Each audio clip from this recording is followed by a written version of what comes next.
Ready.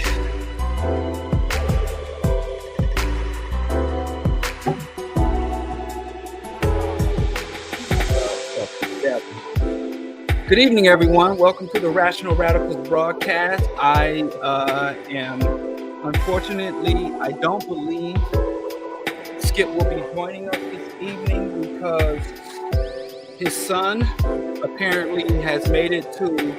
Turn down, y'all complaining about my ambient. Skip's son has made it to the playoffs for his soccer team, and Skip is out here trying to be a present and engaged father, some whack shit. Let me stop playing. Anyway, but for some reason, which I can't fathom, Skip has deemed his children more important than our broadcast. So, y'all reach out to him and tell him, get them priorities straight. That's not how us alphas get down. But anyway, long story short, I talked to Skip earlier. Just yesterday. I ain't even gonna say like we all together and prepare, but I talked to Skip yesterday. He let me know that his son is in the championships, so we're going to and I don't know what y'all. What do you do? I think we need. I think more people would be atheists if we had more progressive rhetoric about how we can contribute to shit by doing nothing. Because that's where the Christians and the Muslims and the Hindus and the Jews, that's where they get us. They get us every time.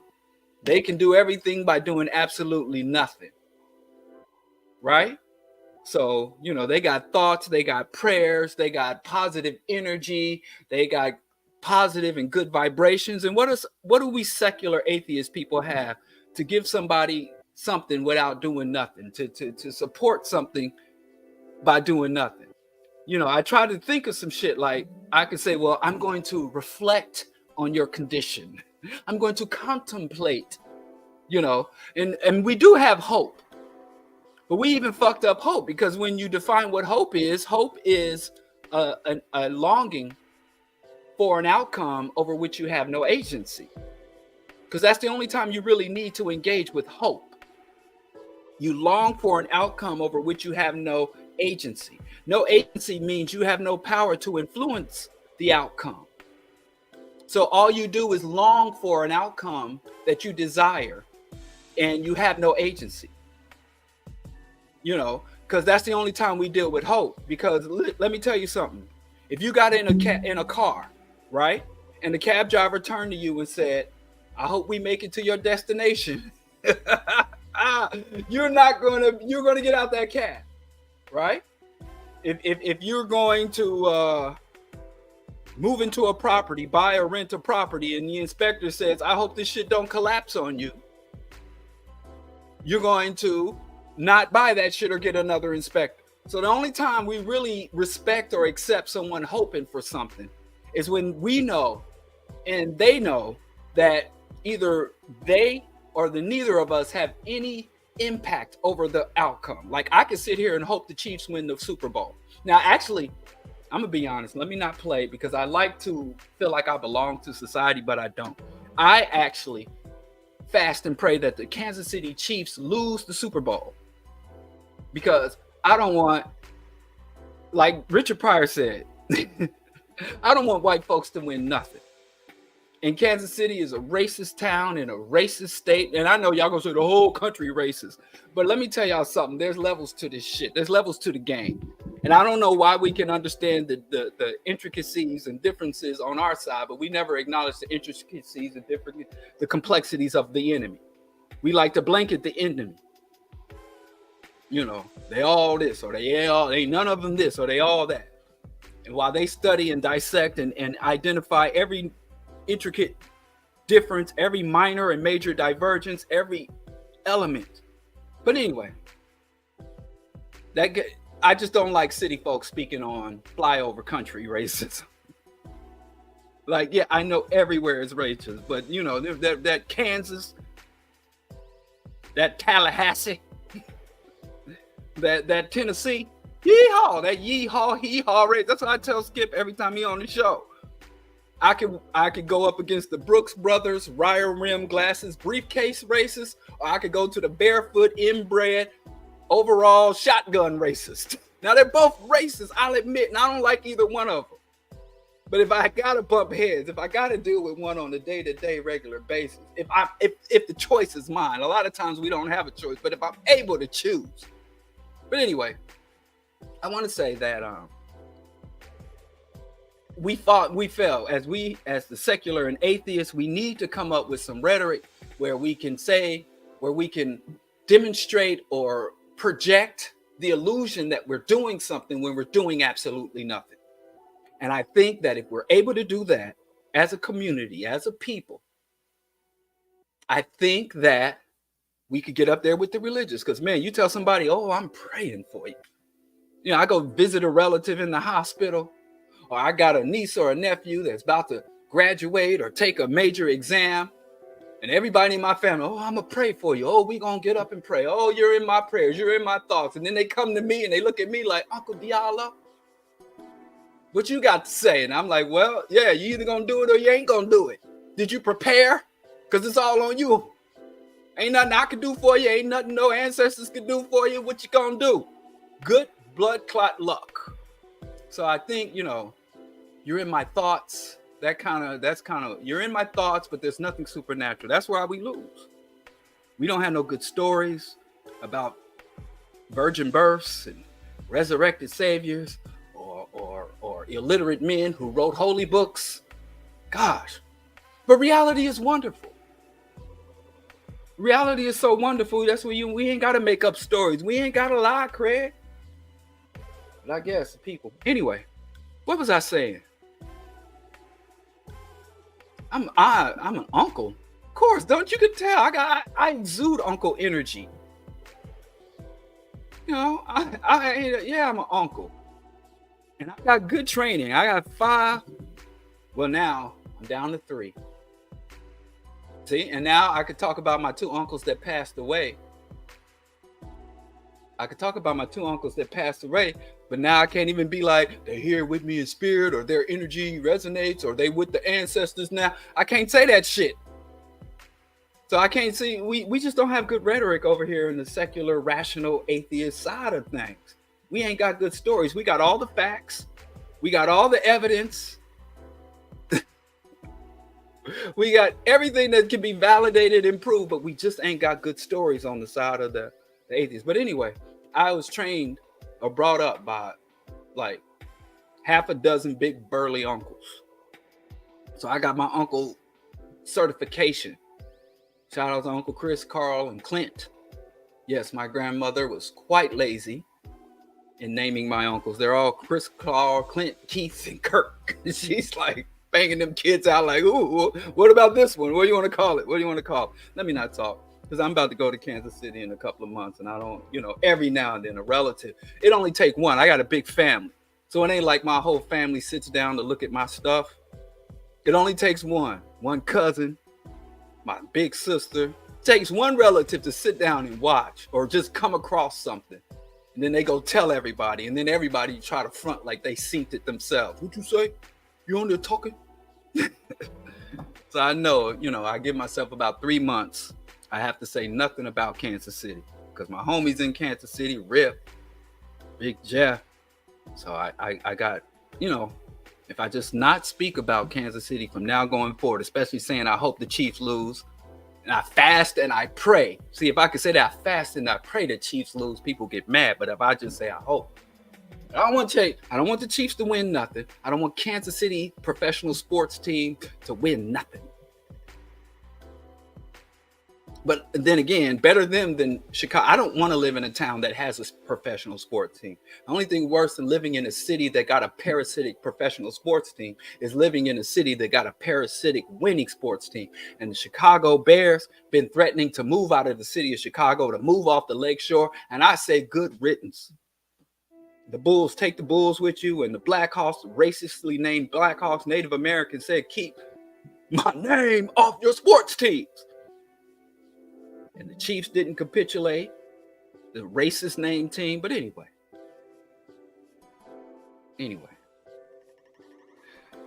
What are we here to talk about? Oh, let me get back to what I was saying, trying to excuse. All I'm saying is I believe that Skip has an excused absence. He's being a father. He's being a present, active, and engaged father. Lame. But anyway, I'm here. I don't know where my sons are and don't care. Because when I'm here, because I'm for the people. Y'all tend to like revolutionaries and freedom fighters who don't manage to have healthy relationships. So that's me. Shoot, I'm a front like I'm one of them. Like Dr. Fubar out here telling y'all about how he loved the black women. Dr. Fubar loved every black woman except for the ones he procreated with. Oh, that's a sip tea moment. The tea's still too hot, but I'm a front. I'm gonna pretend like I'm sipping the tea when I'm spilling tea. I'm not. The show is about toxicity, but it's about toxic masculinity. So I could. I don't think that's the most masculine thing to do. But like I said, it's funny to me that Umar is out here loving on and advocating for every black woman except for the ones he fathered and the ones he procreated with. That's peculiar to me. But y'all somehow, Dr. Fubar, y'all somehow think the shit he says is valid or legitimate, irregardless. But if I'm gonna get romantic or love or intimate instruction from Umar, I guess I get housing advice from a homeless man and financial advice from an impoverished man, from a financial advice from a what do they call them things? I can't even remember. NFT trader.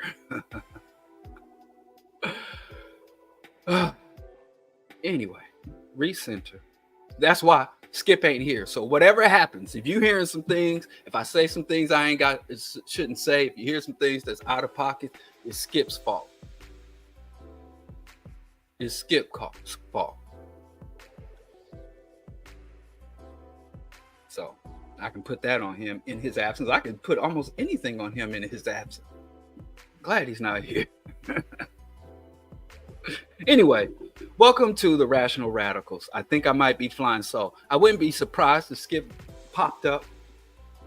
But like I said, his son is taking it, is winning a championship. And man, if brothers put as much fervor, as much enthusiasm into their children's little endeavors as they do in these anonymous ball chasers they live vicariously through. But anyway, damn, this shit is hot.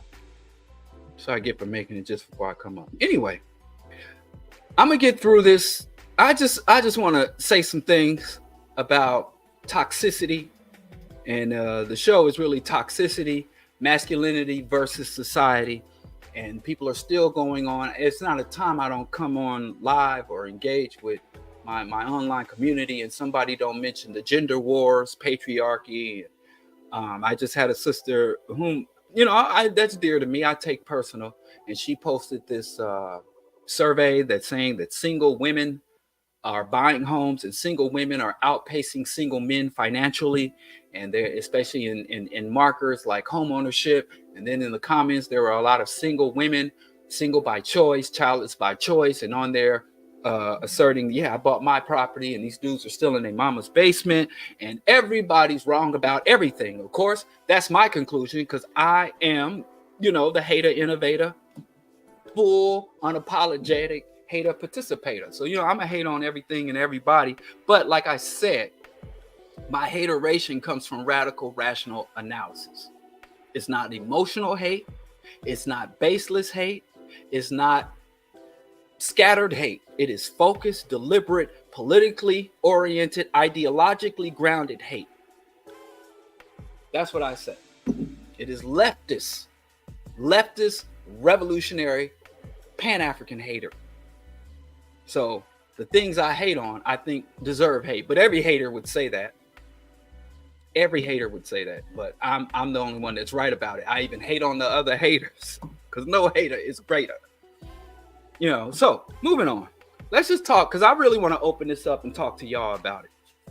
It's February. It's Black History Month, and it's not only is it Black History Month, it's we're about to have President's Day. Valentine, as my son says, Valentine's Day, Saint Valentine. And can I talk about Black history before I talk about toxicity? When I think of Black history, I think it comes to mind that the ongoing existence of Black History Month is when stagnation runs up against obsolescence. Now, there's one thing about Black history that I want to, not everybody concludes this, because Black history is valid because our history has been suppressed.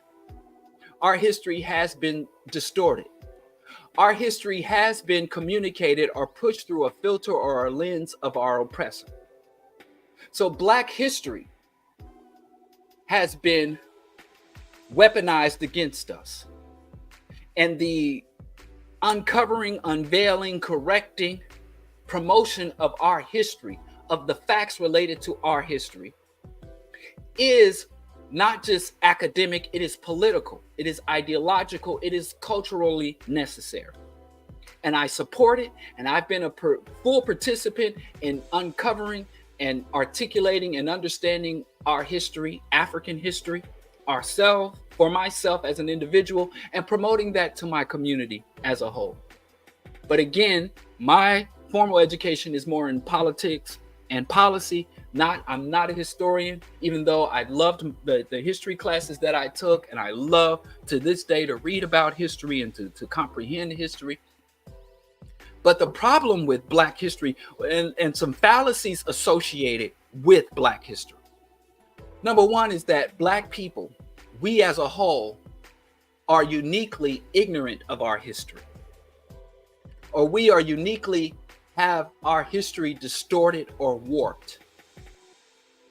And we are not unique in that. In fact, I will say, in the United States, where Black history is recognized and where it was founded by Black scholars, and where it has continued to be recognized, even though I would say it's also a part of the larger diaspora at this point, white people are more aggressively indoctrinated and more aggressively ignorant about their history than Black people are. I think if you pick up your average red-blooded white American and your average ADOS, FBA, patriotic Black person, when you discuss history with them, so the fallacy that we don't know our history, the fallacy that us being ignorant of our history is somehow a cause of our condition, it just can't be true. Because if ignorance of your history, illusions or delusions about your history, misunderstanding or misinterpretation of your history would cause people to fall from power or lose their status or their standing in a hierarchy, white people would be at the bottom.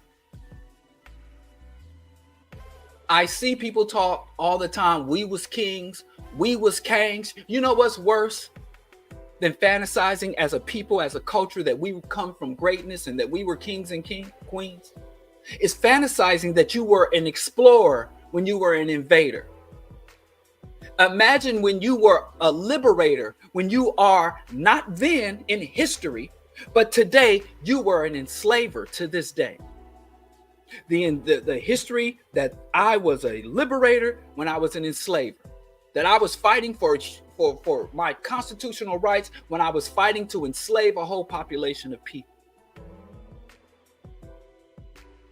That is the real distortion, that the king of rock and roll is some white boy racist, and the emerging king of hip hop was another racist white boy, Eminem. And it's back again, the racist rap hour, when Eminem said, don't get with a fucking black girl because a black girl is a fucking whack girl. Black girls are bitches. When he went out and then came out and was like, well, I wasn't being racist when I attacked all black women. I was dating a particular black woman who broke my heart. And that's why I went and made a racist rap album and participated in the racist rap hour. Yeah, and a lot of y'all fell for that. And now, and another thing, when Eminem was exposed by the Source magazine decades ago, And they put out, you could go buy the magazine, and they had a CD embedded in the tape where it was the songs from the Racist Rap Hour, which the Racist Rap Hour was basically a basement underground mixtape group that Eminem was a part of with other white rappers. And they would just come together and do racist raps. And one of the Detroit white racist rappers that Eminem left in the lurch or left behind leaked the tape to the source. But anyway, what they're not talking about as Eminem's Racist Rap Hour or racist rap songs have reemerged is that the day that shit came out, all the icons of 90s hip hop, starting with Russell Simmons, and all of the most prominent hip hop moguls and industry people and other artists came out and viciously and aggressively defended Eminem. And that's the part of the history they're not talking about. That's the history they're not talking about. And they letting them off the hook. And every prominent rapper of the early and mid 90s felt compelled. Nobody asked them to. They didn't volunteer to come out with a statement of support and solidarity with Eminem and condemnation of the Source magazine. And it worked. We sick, boss. Anyway, going back to white folks and white folks' history. White people are more delusional about their history, their place in history, and how they came to be, where, and who they are to this day than black people. So I think we overestimate the negative impact of not knowing your history and the positive impact of learning your history if we are to look at other groups. And in that reality, mythologies and myths that we tell ourselves can be more valuable than the facts on the ground. I say this at every opportunity. Trump, the only honest thing he said, the only purely honest and truthful thing that he ever said was after the George Floyd rebellions and black people started to intensify the campaign. The campaign has always been there to tear down Confederate monuments across this and take Confederates' names off of buildings. Is Trump came forward and said, if we allow this movement to tear down the Confederacy to go, pretty soon every white man's name will have to be taken down from every monument. Because what they're saying is that these people who promoted or supported slavery, these people who engaged in genocide, these people who advocated for the dehumanization of others based on their race, these people who committed genocide and atrocities, that applies to everybody. We'll have to be snatching it goes beyond the Confederacy. Confederates didn't start slavery, they just fought to preserve it. Long before any Confederate was born, the genocide campaign that is still ongoing on American soil. And enslavement didn't die with the Confederacy. Racism didn't die with the Confederacy. So you just got this one limited category of racist, this one particular racist movement, Confederate States of America. Right now, you got racist movements from Alaska down to Texas that are still secessionist movements. We got several enslavers. We got enslavers. We got black people like Rick Ross got a big tattoo of not Abraham Lincoln, of George Washington on his chest. Thomas Jefferson, Monticello is one of the grandest tourist sites. And even Abraham Lincoln, the great liberator, said, I free slaves to preserve the Union. My main goal is to preserve the Union. And when his quotes about Africans in our relationship to whites, and that he acknowledged that whites are not only superior, but should maintain their superior position even after. So Trump was like, damn, if we let them take down the Confederates and we accept their rationale and their reasoning and justifications for taking down Confederate statues, how would that not apply to the Unionist? How would that not apply to every American? If you take down Columbus, if you take down monuments to Columbus because of genocide, you have to take down any monument of the Catholic Church that also was part of it.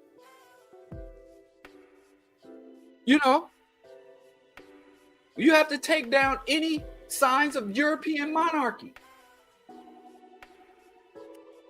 So it is peculiar to me because there are some people that talk about we don't know our history. They took our history. They robbed us of our history. And I agree, that is absolutely factually correct, can be demonstrated and proven. They deleting us from the history book. But you know, the only thing worse than being deleted from the history book is being lied about in the history book. And white folks bury as much of their history. In fact, white folks deleted and buried more of their own history than they did of ours. Because when they burying our history, they're trying to obfuscate our greatness. But when they bury their history, they're trying to cover up crime or trying to justify ongoing crimes. Not just saying. So it's curious to me and it's peculiar to me that in 2024, we're still not only celebrating Black History Month, but the conditions that brought about Negro History Week, that evolved into Black History Month, the conditions of us not having the academic institutions and the intellectual foundations that necessitate the ongoing. We should have rendered Black History Month obsolete half a century ago, at least, where it could be a footnote in history. Where it would be a footnote in history. But not, it is a tragedy that Black History Month and recognition and acknowledgement of Black history, you know, is still necessary. Just like Native Heritage Month and all these other oppressed people who've been deleted and don't control our own narratives, don't have our own independent academic and our own independent institutions, don't have our own independently funded scholars, our own independent funded think tanks. And then we do, because I mean, there was a Black Scholar, that newsletter. I have old copies of the Black Scholar, high quality, you know, and they can't be sustained. Just like as I sit here, underfunded and damn near obscure, as I sit here in obscurity fighting the fight on the intellectual warfare, the ideological front, sit here underfunded and in obscurity. You know, so I think as we work to establish and articulate and promote Black history, we need to be, white folks have been denied their history too. That's all I want to say, and we should tell on them too.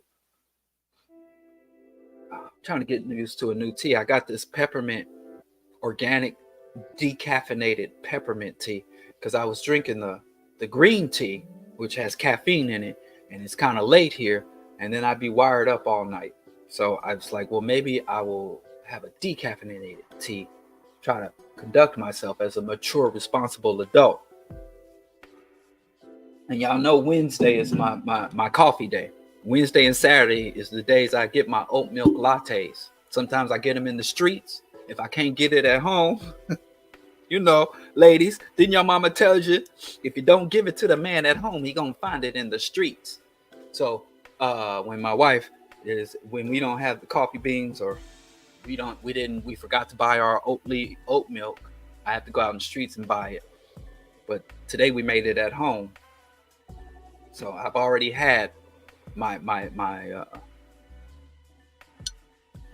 oat milk latte for today. So I don't want to just be speedballing caffeine, because I'm not a hard dude. Some of y'all out here, y'all smoke, drink, I'm a lightweight when it comes to them type of things. My regiment is Wednesdays and Saturdays. I will have oat milk latte, espresso, and it's a pretty strong espresso shot that I put in there. I go hard in the paint, and then on it's either Friday or Saturdays and Sundays, depending on what me and the wife got going on that weekend. Like, we're going to a place, so we'll probably turn up. So, and then I have organic, biodynamic, vegan, because not all wine, red wine twice a week, coffee twice a week. And then as I get older, I may start to participate in cannabis dosing for clarity and mood as I age. So that's how I'm living. So, I'm about to, I get lit. I do my thing too. Yeah, Black Scholar, man. If you can get old copies of Black Scholar newsletter, I tell you, boy, that is some good,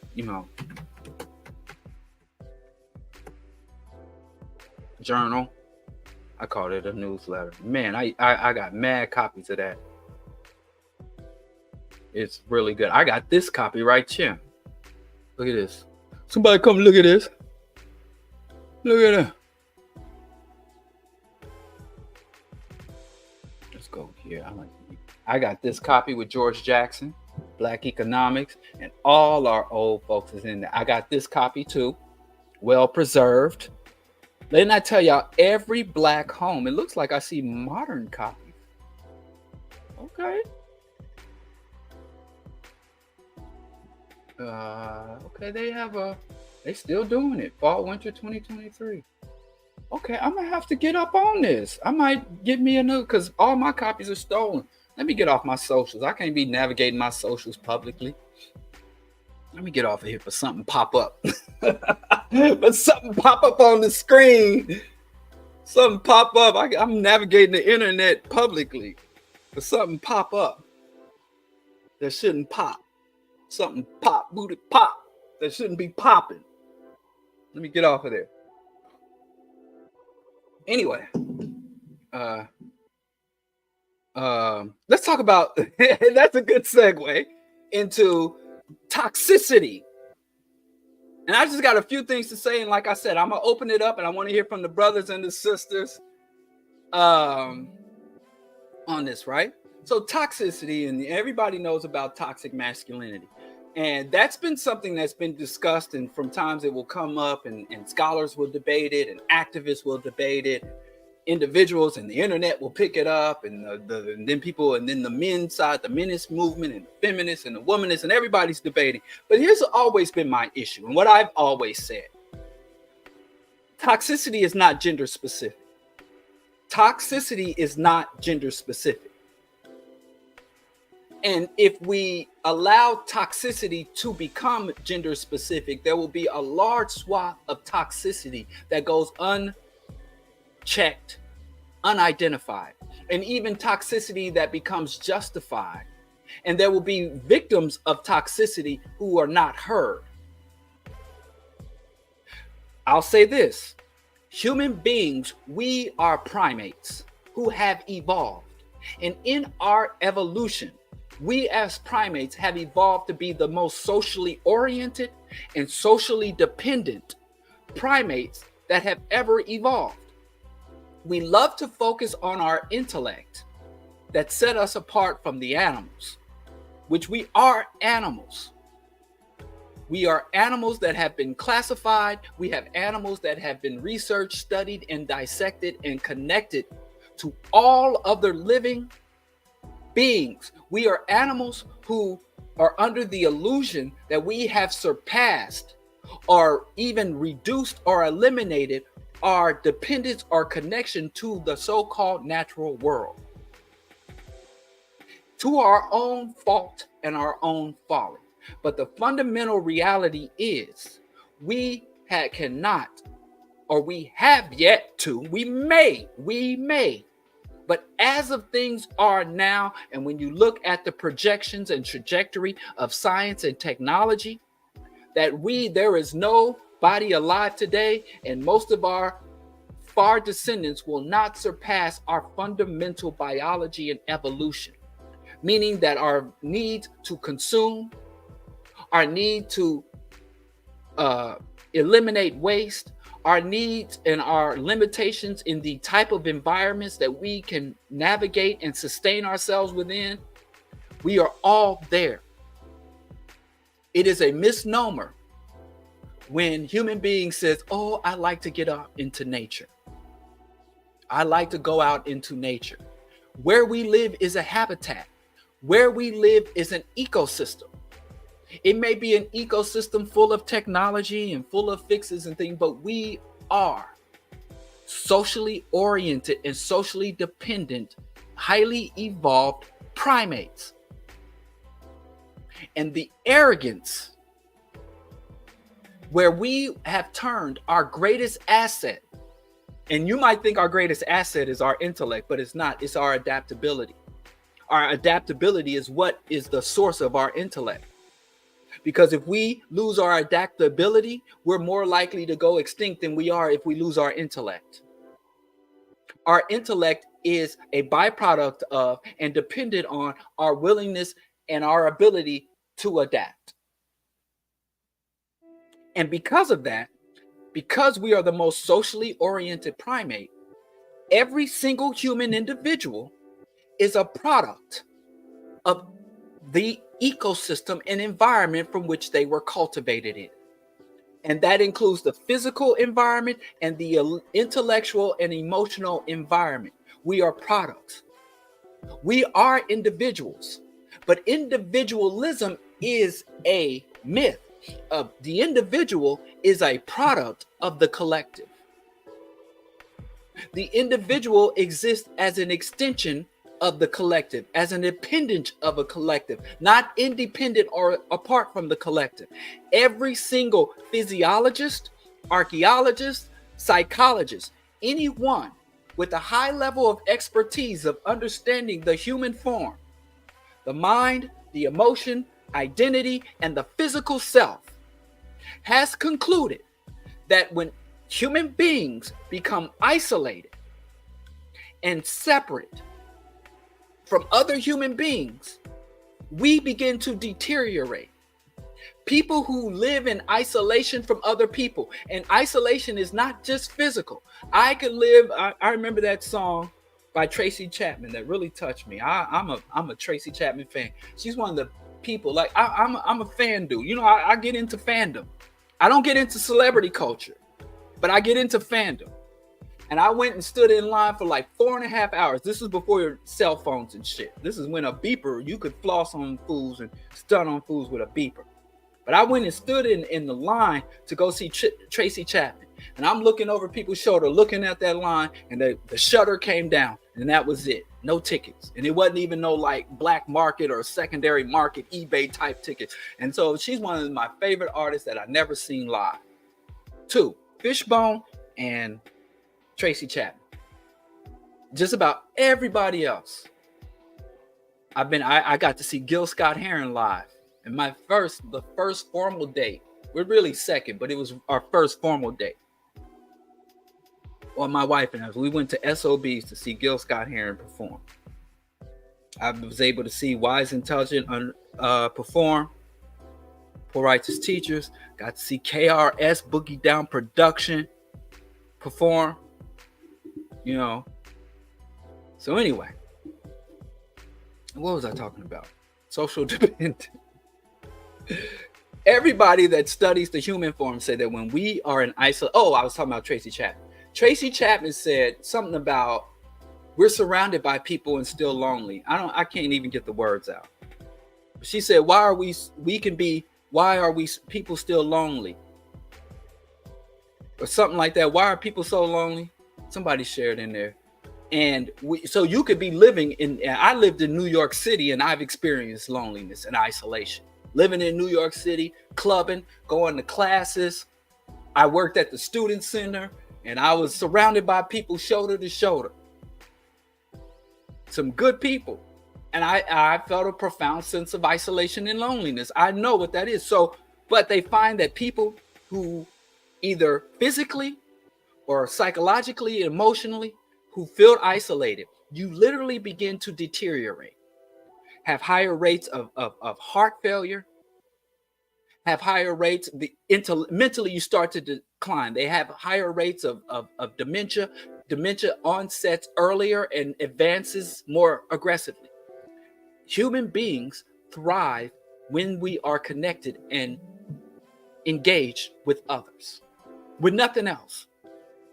That alone can increase your health on par with exercise, proper diet, being outside in the sun and fresh air.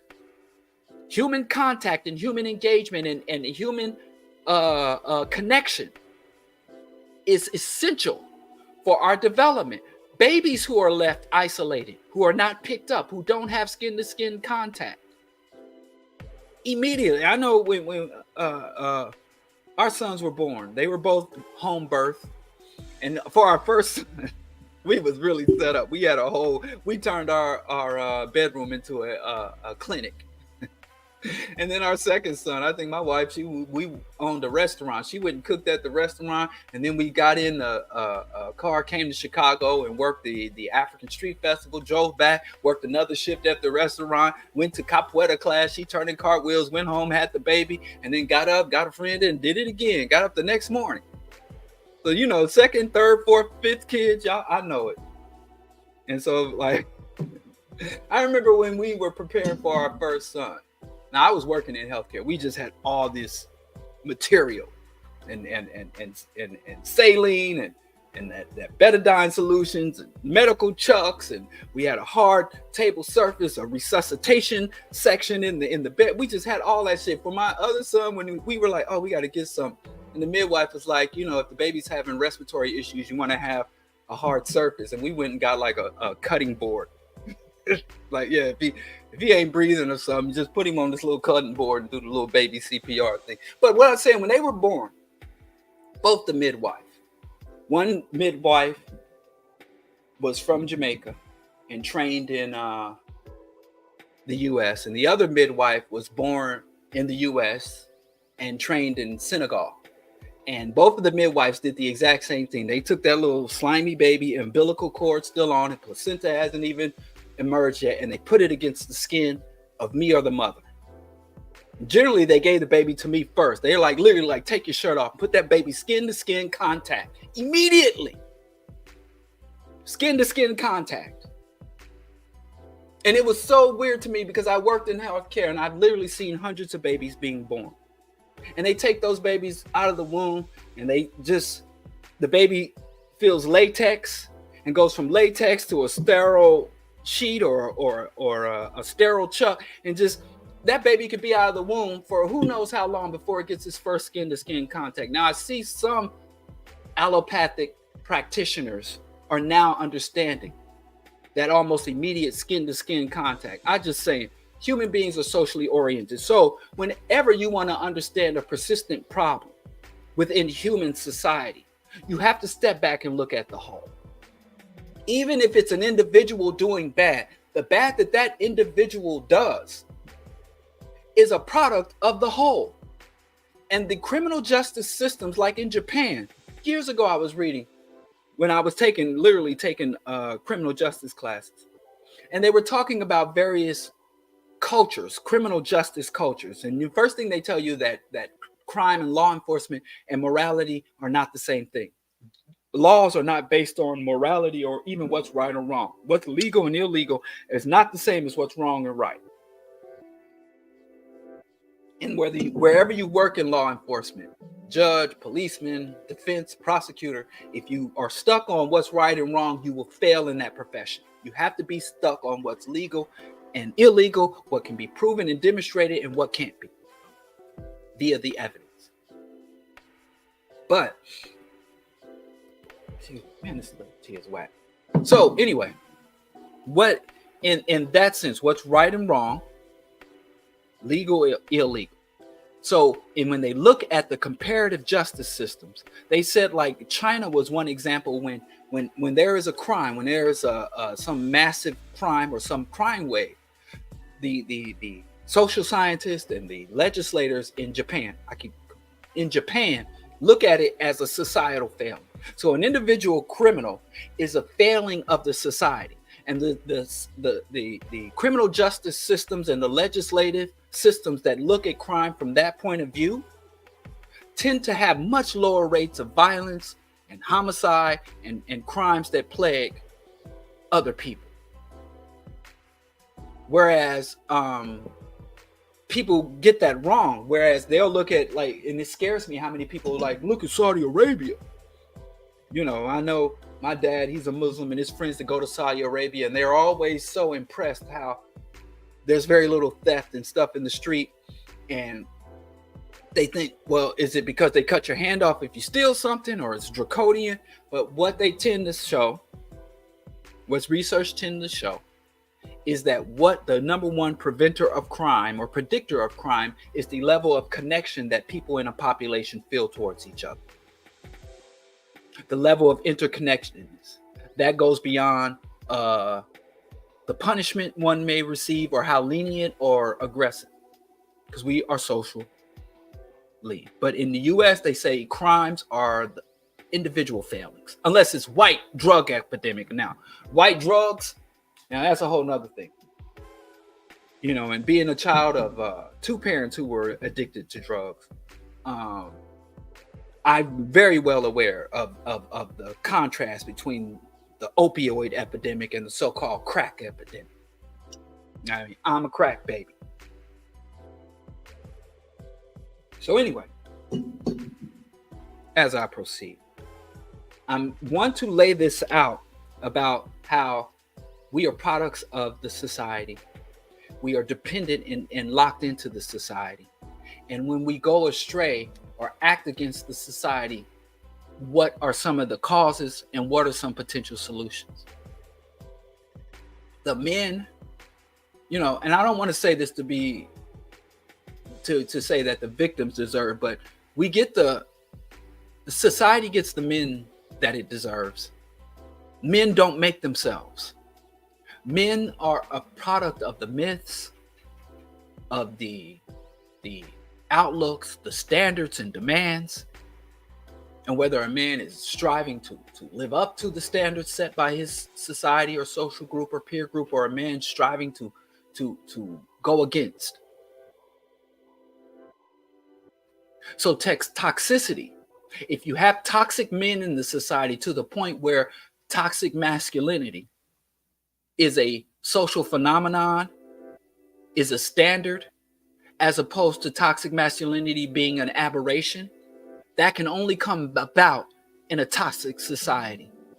And if the men of a society are toxic, then the institutions are toxic. The values are toxic. The economy is toxic. And I'm about to drop it. The women are toxic. Now, in a patriarchal society, in a Judeo-Christian society, of course, men are centered. Men are at the fore. Men do all the killing and have a bulk of the resources. So that toxicity of someone who is resource centered and already biologically oriented through evolution to display aggression when challenged. So yes, you're going to have more forward-facing. There was a book I read. I hate that. I can't lie. I got to review this book. It's a wild book. I haven't read it in a while, but I want to go back and review it. Called The Anatomy of Female Power. And this is, of course, doesn't fit to everyone, but it's a good way to understand that men's power is like a boulder and women's power is like erosion. So you can smash a boulder into a mountain and destroy it, or you can erode a boulder. And I know that's not absolute, but it is a good way to look at it. You know, society, and I know there was a time where it was popular, the 70s, the 60s, where people were looking at ills, they're looking at the problems of the world and looking at a holistic view, saying, well, if there are boys in the street, wayward children, and and unplanned pregnancies or whatever they said the problem was. It's a society's problem. It's a societal problem. What is wrong with society? And the right-wing reactionaries were very successful in being like mocking this societal holistic analysis. Oh yeah, it's society. Yeah, he robbed that bank. It's all society's fault. Oh yeah, that guy doesn't take care. Yeah, it's society. And so people who were accurately asserting that individuals are a reflection of the society or a product of society. And if we don't like how groups of individuals behave, we have to look at the environment which they came out. Oh no, that's just, passing the buck. And the very party, this personal responsibility, as if you can't have a holistic societal analysis and still not expect personal responsibility. And it is a myth where they said it's either or instead of being an interwoven reality. You either are going to blame society or you're going to have people have accountability, as if you can't have both. And they like to play that game. And not only do they like to play the game, we love to fall for the game. I'm not set up properly, y'all. So that's my fault, not yours. I thought I had. So anyway, understanding toxicity. Don't go read. I'm not recommending the Anatomy of Female Power, because I'm gonna come on here next week and have people be like, "Bro, Diallo, what the fuck?" My wife told me she don't want. I once I try to reference the Anatomy of Female Power, and she's like, "I don't want to hear that. Don't bring that stupid book up to me." So Dr. Mingo's not a fan of the book, because it is like old school menism, like menism and MGTOW, like that's some. Oh, but I digress. Shout out to Chinweza. It's not one of his best books, but it's one of his most entertaining books. If you're gonna read Chinweza, go read The West and the Rest of Us. Something, don't waste your time, precious time. But where am I? So I'm not trying to exclude or deny that toxic masculinity exists. But I think we would do better to address the particular toxicity that is born from men, that is engaged and embraced and perpetuated by the male of the species, if we begin to acknowledge and evaluate the toxicity of the larger society. And sisters, I say all the time, women want a capitalist in the streets and a revolutionary in the streets. The same women that says toxic masculinity then turn around and say you're broke, you're busted, you live in your mother's basement. And the toxic characteristics that allow for a man to thrive in a capitalist, racist, patriarchal system. So you want me to step out the door with my briefcase and my tie and turn on the toxicity necessary to go out and thrive within the capitalist economy. But then when I get home, the moment I kick off my shoes, I'm supposed to turn off that toxic, but that's just not how it works. I mean, just look at policemen. Policemen have a rate, which I don't believe for a motherfucking second. I know it's higher because the police themselves and they collecting data on themselves. But in Kitty Awadu's song, who is gonna police the police? Y'all know the Conscious Rasta, he was making reggae music long before he was dealing with scholarship and holistic health. Or maybe it all happened at the same time. But he has this song I love called Who is Gonna Police the Police? And so anyway, policemen have a domestic violence rate, families, of 40%. That's quadruple the national average, where they say the about 10% of families see regular, reoccurring, sustained domestic violence events within a family or a household. Nationally, they say it's 10%. They say it's 10%. Amongst policemen, it's 40%. And that's their statistics that they're giving to us, if you are to believe the police. And you have to ask yourself, are the police honest?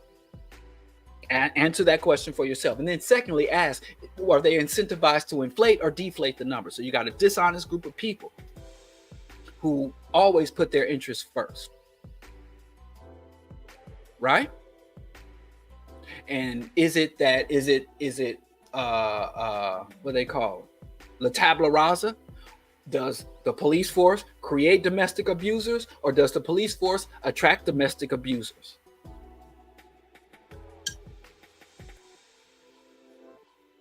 It's the same thing in society. So, in the same system, like I told you, my friend was talking about how single women, there are a lot of social indicators that women are thriving in modern society. There are social indicators that women are surpassing men academically. Women have an overall job satisfaction, economic stability, and even more positive outlook. There's research showing that women are more progressive politically, lean more towards the left, social justice, whereas men as a whole, as a population, are going right wing, regressive. Men are mentally, socially, academically, and intellectually regressing.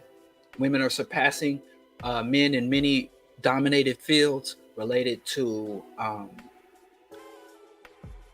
medical, women, female doctors, academia, professors, and probably the only high-paying position that women are not really surpassing men is Wall Street, investment, capital, venture capital, and shit.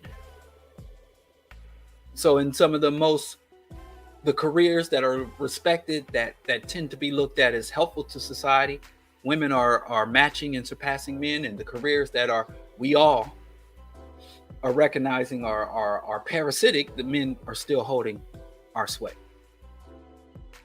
Right? So, but when women enter those arenas, do they sustain the unjust relationships, or do they transform them and make them more just, more balanced?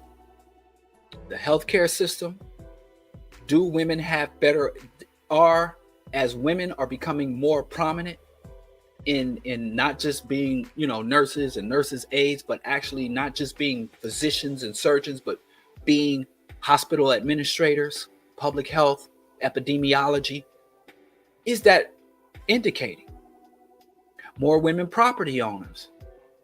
They just said single women are more likely to own property than single men. Academia. But I think what you will find that when women go into these fields, more often than not, they maintain the status quo. Women go into policing and shooting down black folks. Women go into the military and commit atrocities. Women are becoming more dominant in healthcare, and we're seeing stories where hospitals are taking sick people, indigent people who are sick or indigent, and dumping them on the ground. These women who become CEOs are still cutthroat, raping ecosystems, union busting. So as women, I can talk to the women from Margaret Thatcher to Golda Meir. As women become heads of state, the first black vice president, I mean, can you really say, as a vice president, Kamala Harris is any more humane than Joe Biden was when he was Obama's vice president? So what we are finding, which is the myth that men have been indoctrinated to, and a lot of women accept, that women are intellectually inferior to men. Women, because of they are not as fit, their bones aren't as dense, and their muscle tissue isn't as powerful as a man's musculature. That this illusion that women are less capable physically and mentally than men. And I have to tell y'all, from the first time human beings carved a sharp rock out of stone, that whole man thing really fell by the wayside. And we're just now figuring that shit out. The moment we invented a lever, well, I'm stronger than you. Okay. What did they got, What did Bushwick Bill say? You want to squabble because you think you're tougher? Boom, boom, boom. Squabble that, motherfucker. Those are called bullets. They got them in every state to keep niggas like you in place. So once, sharp rocks and pointy sticks came into the once technology came into play, who could do the most two push-ups became moot by and large. And especially when we see throughout history, the pen is mightier than the sword. And many of the people who rule and dominate societies, and I don't care if it's the Russian czars or the French noblemen or the American presidents, they tend to be physically weak and feeble people. So obviously physical strength, but that's another discussion. All I'm saying is, what we are seeing as women, as sisters work it out, the future is female. More so than the future being female, the future is capitalist.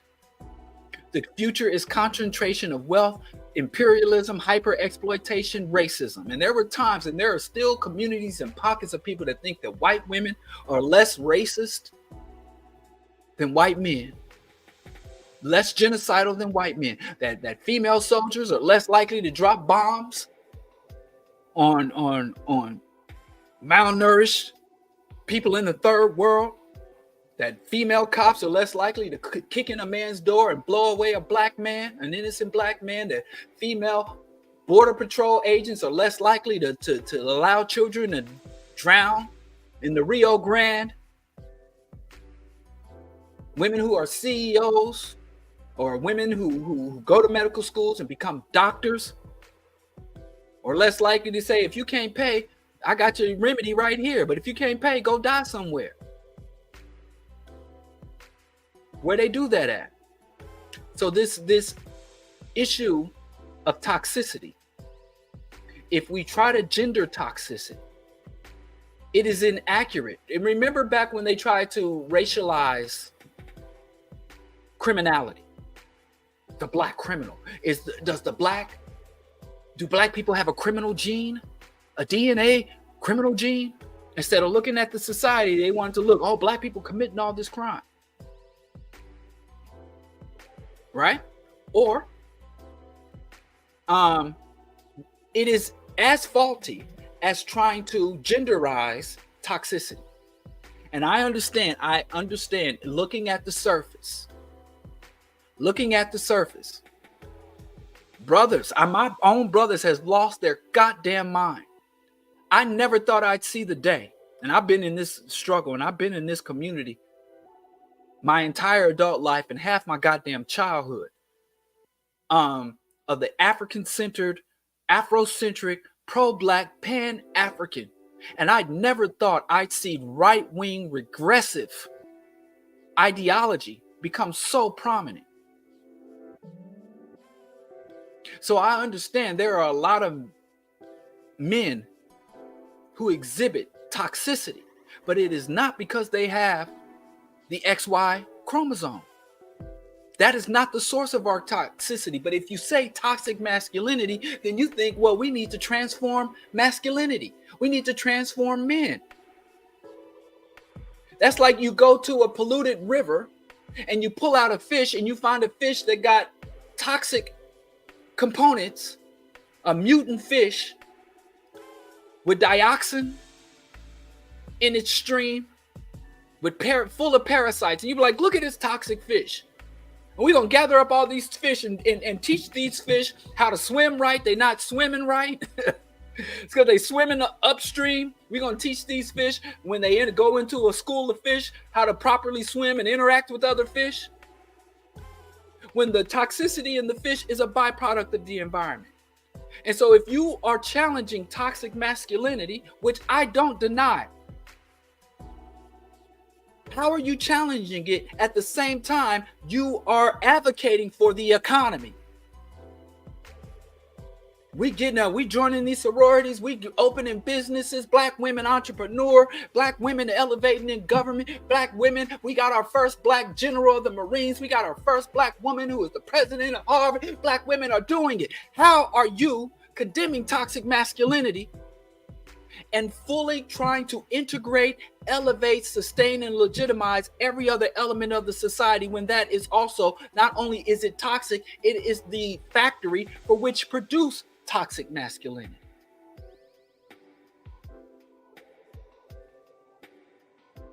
So, the only way to really challenge toxic masculinity is not to encourage men to behave in a way where they are better suited to navigate and thrive within society.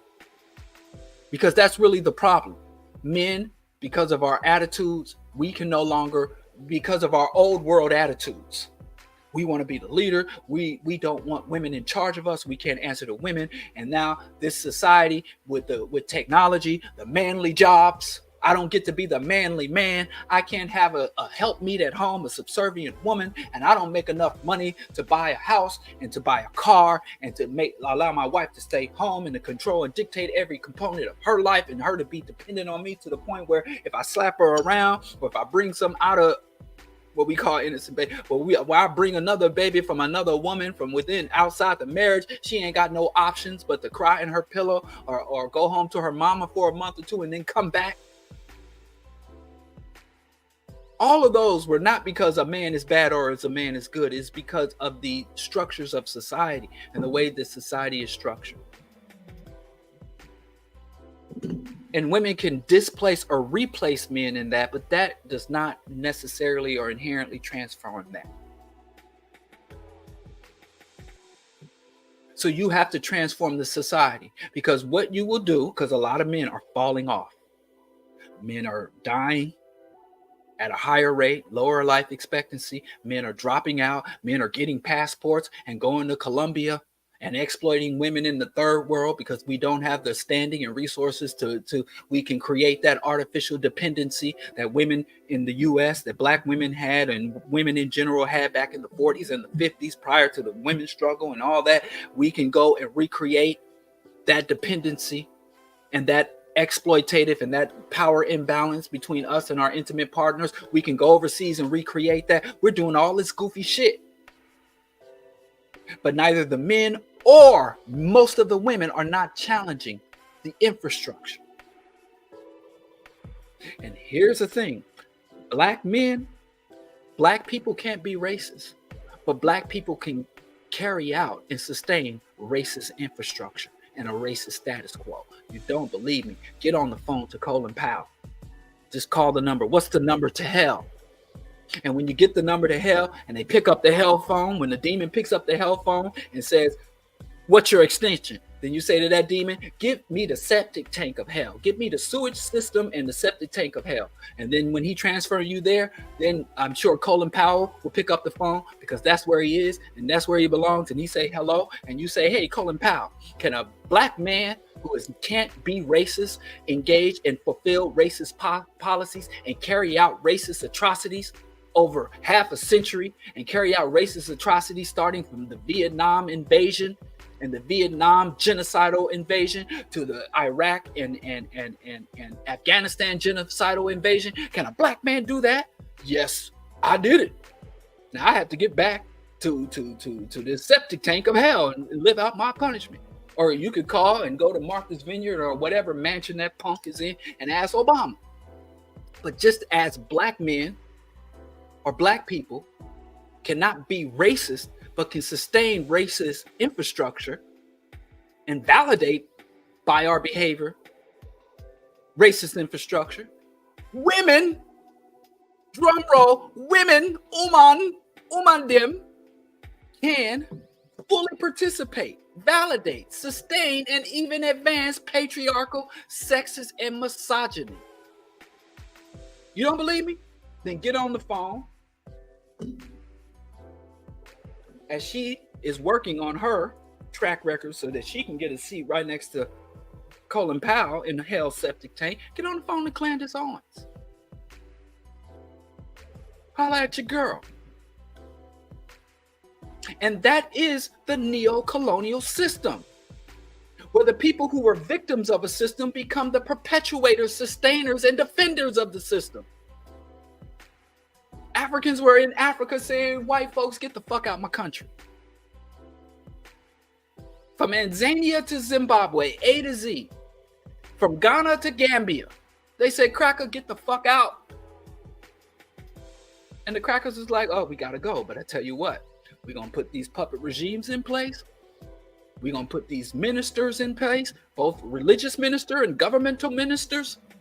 And they're going to run. And the pipeline of African resources coming to Europe will not be interrupted. And you can't even find a white man. I got good friends from Kenya and Nigeria and Senegal that told me I was, 19, 20 years. The only place I ever saw a white man in the flesh before I migrated to America was on TV. We only saw white people on TV and in magazines. Never had, as I ride transit and went to school and my mother took me to the polls to vote. Never saw white people. Not a white person in sight, but you surrounded by white policies and ain't nowhere near a white man. But yet the colonial infrastructure and the colonial economics and the colonial relationships are still there. We are still having anti-colonial uprisings. And when people rise up against colonization, they have to shoot at or run off other black people. So I'm saying you could get tricked. There's a wonderful movie called Sankofa. It's not really that good. It hasn't aged very well. But there was one slave in Sankofa who was a field slave, and then a house slave, and a head slave, and a driver, and then he elevated within the slavery system. Up until the point where he murdered a pregnant woman who ran away. He was just doing his job, and he beat this woman because she ran away. She was 8-9 months pregnant, and she didn't want her child to be born in slavery. So they went and shackled her and brought her back with all the other runaways. And he was tasked with beating her. That was his job. And he worked hard to get to where he was. To get from the fields to the house to where he had his own personal little shack. And it was given some money and free times and a special pass where he was damn near a free man, damn near equal to the white man. And he said, I thought I was working towards and moving towards freedom. When I look up, I found that I'm just an enslaver. I'm more enslaved than the people in the field. And that's when he joined the resistance and picked up a machete and started cutting off heads. And the problem with the movie Sankofa, I can't get into it. But Khalid Muhammad, you find out what Khalid Muhammad said about the movie. So I'm saying every component of this society is toxic. And the toxicity manifests in different ways. Some of that toxicity is immediate, violent, homicidal. Some of that toxicity is erosive, what they call occult. The term occult doesn't simply mean supernatural. Occult means hidden or unseen. So like if you go to the doctor and he does a urinalysis and they could say you have occult blood in your urine. That means you have blood cells in your urine, but it's not enough to where they can see it. So it's insidious, occult, unseen. There's conscious, deliberate toxicity, and there is toxicity by default, where you're not necessarily a toxic person, but by the nature of the job, by nature of your own personal goals and ambitions, you have to navigate and even engage and advance toxicity. I'm not saying that they shouldn't call out these behaviors of men in general, or black men in particular, but labeling it toxic masculinity will actually allow for the unregulated perpetuation of larger scale toxicity. You leave the infrastructure of toxicity. You leave the infrastructure of toxicity. So even if whether men have some grand awakening, which ain't happening, because what happens is, what toxicity does is allow for the perpetuation of injustice. So the men are becoming toxic because men as a population are justly being exploited. Everybody's being exploited, but there's a particular exploitation. There is a particular exploitation that is targeted at men because men in the society are centered. God is made in our shape. And even from the earliest founding myths of this society and culture and value system, women go out and eat the forbidden fruit. The woman, because of her stupidity and weakness, goes out and gets seduced by the snake. And then she comes and uses her feminine wiles to bring him down. Original sin, the fall of man, was provoked by a woman's engagement with the devil and all of that shit. That resonates in just about everybody in the United States, and that's not in the Torah, Quran, and the Bible, right? And so you're in a society that says you're strong, you're worthy, you will be praised for your capacity to destroy.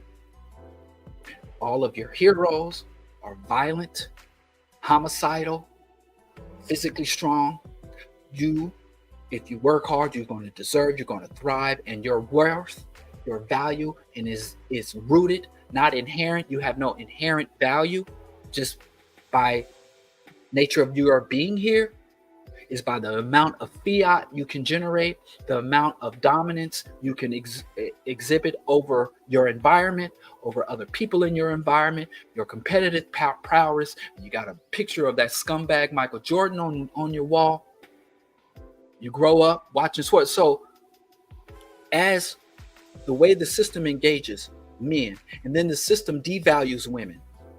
So you have a oppressed population that has men and women in there. And because the society is patriarchal and racist, they say, well, men can be a greater threat because men can do violence. So we'll police the men, or we'll deny the men access to this and that. And what happens in a toxicity kicks in when a man says, well, this system is abusing me. White men and black men do this. The system is abusing me. The system is exploiting me. And what fascism and toxicity does is it scapegoats. Fascism is capitalist immune system. So I know something isn't right. I'm not getting what I'm due. And first of all, my concepts of what is due to me, what I deserve, what I have earned, what obligation is owed to me by others, that's warped from birth. And so I got this warped sense of entitlement. I have these warped expectations of who I am and how I should relate to the world around me. And then I don't achieve those things. And it's not that I fail to achieve them. I've been denied those things. And when I'm denied those things, the toxicity is I begin to scapegoat. It's the refugees. It's women. It's effeminate men. It's these gay men. It's the transgenders. It's everybody except the capitalists. It's everybody and everything except capitalism, imperialism. And this was done deliberately. Prior to it being done to us, when the US started facing internal threats of anarchism, socialism, and communism, they understood it's not enough to kill communists. It's not enough to kill anarchists. It's not enough to simply even though they did it, they assassinated, they falsely incarcerated, but there was an ideological war that we don't understand because people sitting down across from each other debating and engaged in discourse and peer-reviewed journals aren't as exciting as explosions and gunshots. And a man sitting and we have so much respect for Malcolm X standing strong and brave at that podium, but I don't think we acknowledge enough to how the man damaged his eyesight in hours and hours of reading and research. And even if you look at the Malcolm X movie, you saw all his magnificent actions and his magnificent stance, but the part where he was doing research, the part where he was sitting with Dr. John Henry Clark and mentored and tutored by Dr. John Henry Clark, that wasn't in the movie. So it's just more stimulating. But because there was a ideological warfare, And Michael Parenti and Howard Zinn are probably the two most popular public intellectuals that deal with how the white left was obliterated. There was a strong white left. The United States, again, where I talk about white people not getting their history, the United States had one of the most militant and violent labor struggles, class warfare. There was a class war. And they said, we keep dynamiting and using cannons and Gatling guns on this left, and it's not working. So we have to ideologically transform this society, or we're going to end up, the American elites are going to end up like the Reign of Terror, going to end up like the French monarchs, or going to end up like the Russian czars. They're going to guillotine us or put us in firing squads. And the Vanderbilts and the DuPonts and the Rockefellers, all the American and the railroad tycoons and the political elites and the plantation, the Southern gentry, they understood. We don't want to happen here in the U.S. what happened in Eastern Europe, Central Europe, and what almost happened in Western Europe. We don't want a class war, so they had to destroy the consciousness. COINTELPRO did not start with Black revolutionary struggle. The COINTELPRO movement started targeting the white left.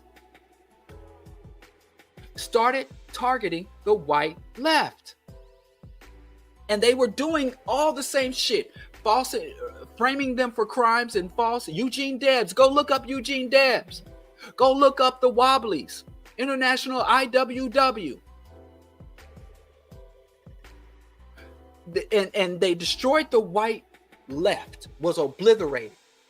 And they said, listen, in America, the political discourse is right-wing and centrist, conservative and liberal, not radical, not revolutionary. The only revolutionaries that America acknowledged are the raping, genociding, enslaving American revolutions. And that was not a true revolution, but let's pretend. The American George Washington, this country that says we were founded by our revolutionaries, and on our currencies and all our monuments and our capital are revolutionaries. And when you have monarchs replaced by oligarchs, you can call that a revolution if you want to. But I digress. And so the white left was destroyed. And so we were left, they wanted to limit the scope and make sure the scope was leaned towards the right and centered. So the white left was obliterated. And you even had in less than a generation, they had people walking around being like, the communists are taking over, which is what you would probably want. And then they were able to say, every person in this country that says, we should have justice, we should have land reform, we shouldn't do racism, and we should maybe let the Native Americans have their lands and honor the you're a communist. If you're not a communist, you're a pinko, where communist became the greatest insult. And Marx became the biggest villain. And even black people hate Marx now. And they think it's because they decided to hate Marx. Marx was a racist. I've heard more black people tell me that Marx was a racist than, say, George Washington or any other. Marx. It was very successful. So by the time black people started the ideological left of black folks, we were always there, but we weren't considered a threat. We were always part. Because even when we rose up, even when we had our movements, because they were racist, they said, well, if black people are organizing and fighting against institutional oppression, then there must be a communist, a German, or not a German, a Russian communist infiltrator. There must be some white man, some white communist deeply embedded in the black community, living in the ghetto somewhere, eating chitlins, and telling these blacks that America's not the best place in the world for them to be, because they couldn't have come to that conclusion themselves. But they destroyed the black left. Just like the white left was obliterated in the United States and never allowed to reemerge from the Palmer raids to the McCarthy hearings. They didn't just purge and they put reactionaries in charge. They put reactionaries in charge of the labor unions. They put reactionaries in charge of all the progressive organizations. And you had people that saying, well, they went from saying we must control and take over the means of production. We must oust the oligarchs, to saying we want a 5-day work week. We'd like incremental increases in our wages. Now you can still own everything. You can still have absolute control of our livelihood, but we'd like a little crumb. For all workers? Oh, no, just the white workers. Sorry. No, not the colored workers. Just the white workers. Not the Chinese workers. No, not the Native Americans. Native Americans don't work. They just drink moonshine and sit around the reservation. So just white workers. So they put reactionaries in charge and falsely identify or call the white reactionaries who were brought in to replace the revolutionaries and call them liberals. And now you have people call, I hate liberals, when the motherfuckers ain't true liberals, let alone revolutionaries. The same thing happened to us. They took revolutionary Malcolm X. They took revolutionary Malcolm X and they spoon-fed us reactionary, ultra-conservative Farrakhan. And we can't tell the difference. Every year around Malcolm X's birthday, people posting pictures and talking in quotes of Malcolm X. And then all the rest of the year, they sharing NOI videos. And they really, something in their head saying, I can support an organization and support the man they murdered in front of their child. And it wasn't enough for them to murder him, but they went on public on a media tour bragging about it. So they took away evolving and developing Martin Luther King and they gave us Message Jesse. We lost our scholars. We lost Dr. Amos Wilson and we gained a Dr. Fubar Johnson. It's the same thing that happened to the white left. So true leftists have been obliterated or they operate in obscurity. They operate in obscurity. And everybody loves to call the name of art. Everybody's talking about, I see people advocating and talking about how much they love Chairman Fred Hampton and then advocating and pushing for shit that Chairman Fred Hampton would have burned to the ground. And even being so disrespectful as to say, Chairman would have been for black entrepreneurialism. If he had lived long enough and learned enough, he'd have been a capitalist. They deported Marcus Garvey and left Du Bois. So the same thing is happening here, where many of the black men who are calling themselves Pan-Africanists, many of the black men, is really disgusting now that Dr. Fubar and went from protecting us from the gay agenda to advocating for black women. Oh, my sisters, I need a sister. I need a sister. And y'all just going off, oh, snow bunnies. He's anti-soul bunny and love the chocolate brown honeys. And y'all forget that white resume shit. Y'all forget the shit he just said 3, 4, 5 years ago about black women. We have a very short memory span. And we too quick to forgive and we way too quick to forget. And we don't even have to bother because you can't forgive something you didn't forgot. So we don't even know the offense. So we don't even think there's a necessity for forgiveness. And this man objectifying, and people like, yeah, Dr. Umar says that black men should be with black women. And nobody goes to another step and say, well, what is the nature of that relationship? You say we should have relationships, but what is the nature of the relationship? How should that relationship be structured? What should be the roles in that relationship? Nobody's asking that. They just like, woo, yeah, Dr. Fubar loves black women except for the black women he impregnated. And he thinks we should be with black women except for the black women he impregnated. And nobody's asking. Okay, got me a black woman. Now what am I supposed to do with this chocolate honey? When he advocates for the same hierarchical exploitative relationships. Still back, and he's the same one reminiscing about the mythology of the black family of the 50s, the black family of the 40s.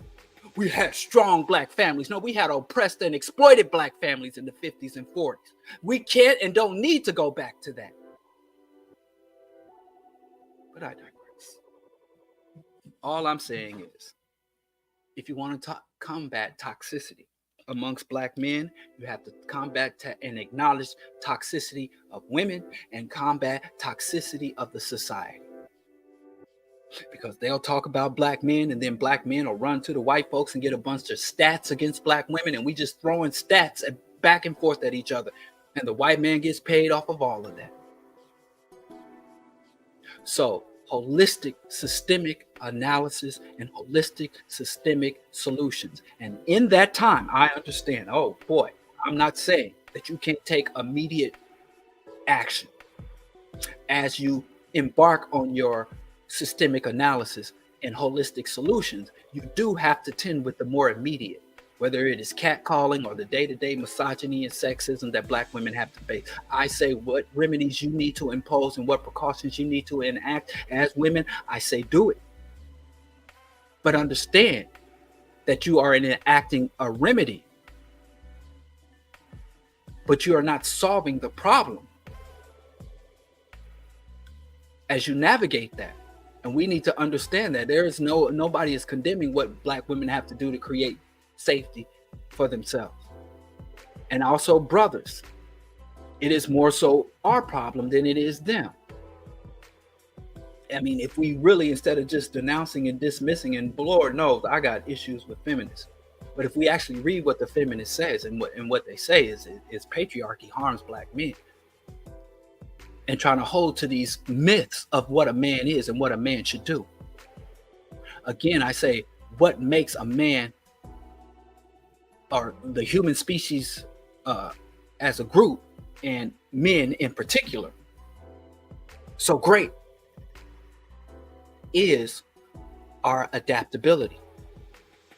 So if you can't go out to the oil rig, or you can't go out to your homestead and plow the field, or you can't walk out with a jackhammer and a plow and man the world up, and you can't adapt to the changing of the world in a constructive way that not only benefits you as an individual entity, but allows you to remain and become an asset and an ally to other oppressed people, but you become part of the problem. This scapegoating is a big problem. Scapegoating, reactionary, fascist, right wing is most astute at scapegoating. And so many of us black men blame the ravages of capitalism, the ravages of white hegemony on everything except for the capitalists and the oppressors. You blame black women for destruction of the black family and kicking the black men out of the home, as if black women went to City Hall or went to the Congress and wrote those policies. And if you could say the black man was kicked out of the home, if you could be kicked out, how secure was your position before you got kicked out? Because kicking the black man out of the home, I could sit here and be like, I'd like to kick the white man out of the house. How would I go about doing that unless I control the infrastructure? And you rather fight with black women for being single instead of fighting white men over their unjust hold to the resources and the means of productions and the infrastructure of the state, and hoarding the resources. And you mad at black women for getting a good job instead of being mad at white men for controlling all the goddamn jobs. You want to fight with and debate with the women about how the jobs are dispersed, when you should be fighting to say this man is unworthy to rule and govern and dictate who gets the job and who don't. So the scapegoating is one of the key components of toxicity. And then we get this nonsense, black men are the white, and I have to ask this, and people get mad at me for asking it. But this is my question to white feminists. I don't ask this question of Africana womanist, or I don't even ask this question like, I don't like feminism. I don't support the feminist movement, just like I don't support the gay rights movement, and I am not a proponent or a participant in the civil rights movement, because on principle, because I am a student of history, these are integrationist movements where you have populations of oppressed people who seek to improve that oppressed population's status within the existing systems, always benefit the oppressive system than they do the oppressed groups. So I don't support integrationist movements. That is not revolutionary. So more black CEOs, more transgender or gay CEOs, or more female CEOs is not an achievement or advancement. So I don't support feminist movements unless there are anarcho-feminists, radical feminists, and communist feminists. And I always say that it's for men who are anti-feminists. And I even stopped really writing and discussing feminism because I get a bunch of these scumbags, sexists, and misogynists that want to come and play footsies and want to join in, right? I say the problem with feminism is that it doesn't go far enough. It's not radical enough. The demands aren't strong enough. So black men are opposition to feminists saying it should be more revolutionary. It should be more radical. Women should ask for more and make more aggressive demands, more militant stances. Because that's my critique of feminism. And my problem with feminism is that it's inadequate. It doesn't go far enough. It doesn't go hard enough. Not that these females. So there's a lot to cover. Maybe we have to make this an ongoing discussion, but it does pain me. And like I said, I'm living in a time where amongst black men who claim to be progressive, who claim to be revolutionary, who claim to be conscious, that right-wing reactionary ideology and right-wing reactionary leaders who have taken and filled in the slots of our true revolutionary leaders, true revolutionary men, true liberatory black men have been replaced by a bunch of right-wing reactionaries parading themselves as radicals when their ideology is capitalist, is conservative, is status quo. They are aggressive radical integrationists. They simply want to replace white men. They don't want to destroy the infrastructure and the social relations that were created by our white enslavers, colonizers, and oppressors. So as men lose ground in this society, and due to our lack of revolutionary ideology, we begin to attack the scapegoats. We begin to align ourselves with the promise keepers. As we begin to listen to these motherfuckers like Jordan Peterson, as we begin to watch these PragerU videos, and we begin to listen, and we begin to think that we got to go to war with the refugees, and we got to go to war with black women, and we got to arm ourselves in these reactionary, machoistic, jingoistic, reactionary formations. We have to understand that radical leftists, that we cannot sacrifice our humanity for material advances, because we are losers and losers at the same time. And I think we need a more sophisticated analysis, and we need more holistic, radical solutions. We need to stop looking at the symptoms. We got to stop looking at the surface and look deeper into this if we really want to transform it. And ultimately, I'm talking to other black men in this arena.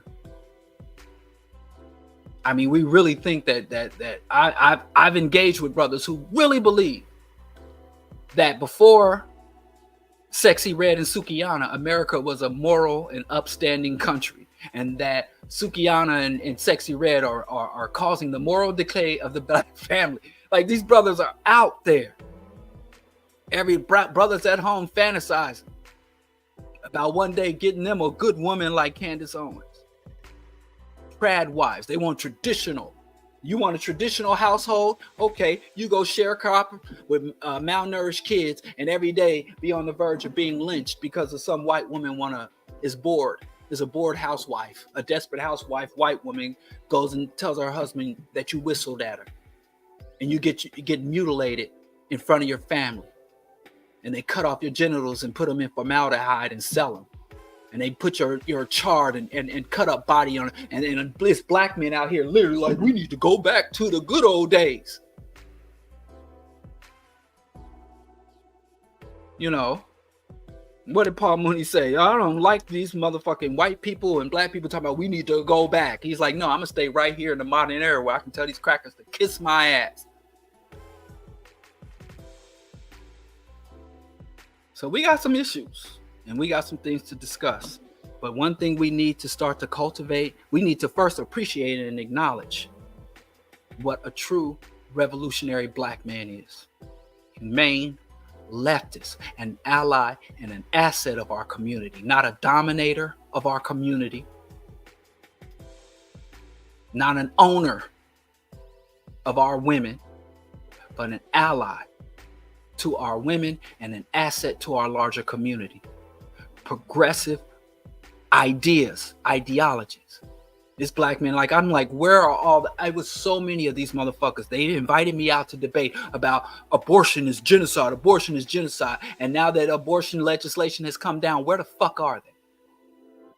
All these black men that were saying the most dangerous place for a black child is the womb of a black woman. Where the fuck are you? You notice how they have all faded away. And that's how it happens. A lot of these motherfuckers advocate for reactionary policies. And when the shit comes down, all these people that were out here, Dr. Fubar and Malamu Baruti talking about they are feminizing us, black men in dresses, this and that. Why ain't y'all down in Florida standing arm in arm with Ron DeSantis where woke goes to die? There's so many of these people in our community advocating for reactionary policies, and when the policies come down and we start to live out the consequences, they back away. They go silent. They get on to another hustle. They go move on to the next hustle. Y'all let Umar go from I'm gonna save your kids for the J agenda to I'm gonna advocate for snow bunnies to get ousted, and I'm gonna go on a rampage against snow bunnies. When I thought the problem was the feminine men in dress, like it just goes to the next, and we just follow behind and not even question. Like if you're going to fight the snow bunnies, then give us back the school money and go make some anti-snow, but like this shit, we fall for it. But anyway, let me open this up for questions and comments and criticisms. I'll share the thing. I know I put a lot of shit out there. I hope that everyone's clear on what I'm advocating for, what brothers, are advocating. I'm not dismissing or diminishing the plight and the struggle of black men. I'm not in any ways. What I'm saying is a lot of ways we are engaging with this, and I'll say a lot of ways we are a lot of conclusions we reach about it, and a lot of ways we engage with it are driving us deeper. I have to say, I have not read Curry's Man Not book. I've been meaning to get around to it, and I can make a guarantee that in short order I will read and give my assessment of it. But I'm not really in a position to speak on Tom Curry's research, and I don't want to. I have some ideas, but it's not enough. I'll just say I'm working my way up to that text. I've been reading a lot of texts about ecosystems and global warming and climate disruption. That's kind of been monopolizing my focus, but I do need to get to that book that's been brought up and recommended. And I think Black male studies, I think it's not as valid as women's studies. Like male studies is like women's study versus women. I just, it seems weird to me. Well, wait. When you say Black male studies, it's not like women study in college. So I think Black male and analysis and reflection and penetration pause into Black male issues and how the overall system of oppression uniquely impacts Black men. I think that's valid. I think that is valid. But there's another component of this Black male studies where it goes into the menism and men's rights movement. That's a problem for me. So men's studies from a pure academic level, yes, but the menace movement where they just want to replicate, well, if they got women's studies or they got queer studies, we should have men's studies. And just slapping Black on that nonsense will not work. So Black men's studies, depending, that's kind of like an open term, depends on how it's structured and what it's meant to do and what it's meant to address. I can be for it or against it, depending. All right, I got Don is on the scene. What's up, bro? What's the deal? What's the deal? Good evening, Uhuru. Uhuru, brother. Man, so I really got like okay, so I'm gonna keep this short and succinct. I got three questions. First off, and I'm gonna take some time before I this first one. So you think they gonna charge Tucker Carlson and make him register as a foreign agent No, with him? No. no. Who's they? The U.S. Justice Department? Pregunta. I have the same question. I am You confusion. say they. Who's the they? The state. Which state? The state or the federal government? I don't know. You gonna make me Or cry. local? I would say no to all of that. No. Okay. Not. So that's just gonna lie. He just okay. So no foreign I agent. don't think any prosecutor would be willing to stake their career on that. Okay, moving right along. They too busy getting these black men who steal candy bars and going Right. who steal Kia boys. They got to stop the Kia boys. That's real. So they got to get low level criminals. They can't get these high level treasonous white boys. Right, and the 80-plus-year-old men who have the nerve to lead, political organization. But I digress. Let's get back to the toxic masculinity. Did you see your homeboy Drake today? Or I don't know if it was today or yesterday. No, I'm an atheist, but I want to thank God. I want to thank the ancestors. I want to thank the Orishas. And every other, I want to thank Okulunkugu, Shango, Igun, Elegba, Amun, Seti, Isis, Osiris. I want to thank all of them. That I am blissfully ignorant. Mm-hmm. I've been hearing chatterings, but I ain't seen nothing, and I don't know nothing about nothing. There's something for me. Right. So no, I don't know nothing about that. Okay, so your friend got on there and he was exhibiting his private parts for the for the intranets to see. And the reason why I think right and the reason why I think it applies to toxicity, masculinity in society, right, is because just for example, a few years back when I was younger, right, around the time when IG Live became a thing, right? And most of my friends are women, right? And I remember a period of time where my homegirls would want to get on live and they would want to twerk and whatnot. And I would watch their accounts because I'd be holding the camera. I'm the biggest cheerleader. I'm the biggest cheerleader you can ever have. Okay. None of that I am. Right. No, but listen. So my thing is, how does Drake? Bible and reading bedtime stories to my children. I don't know nothing about none of that. Well, then I will be the head heathen in charge for you. If okay.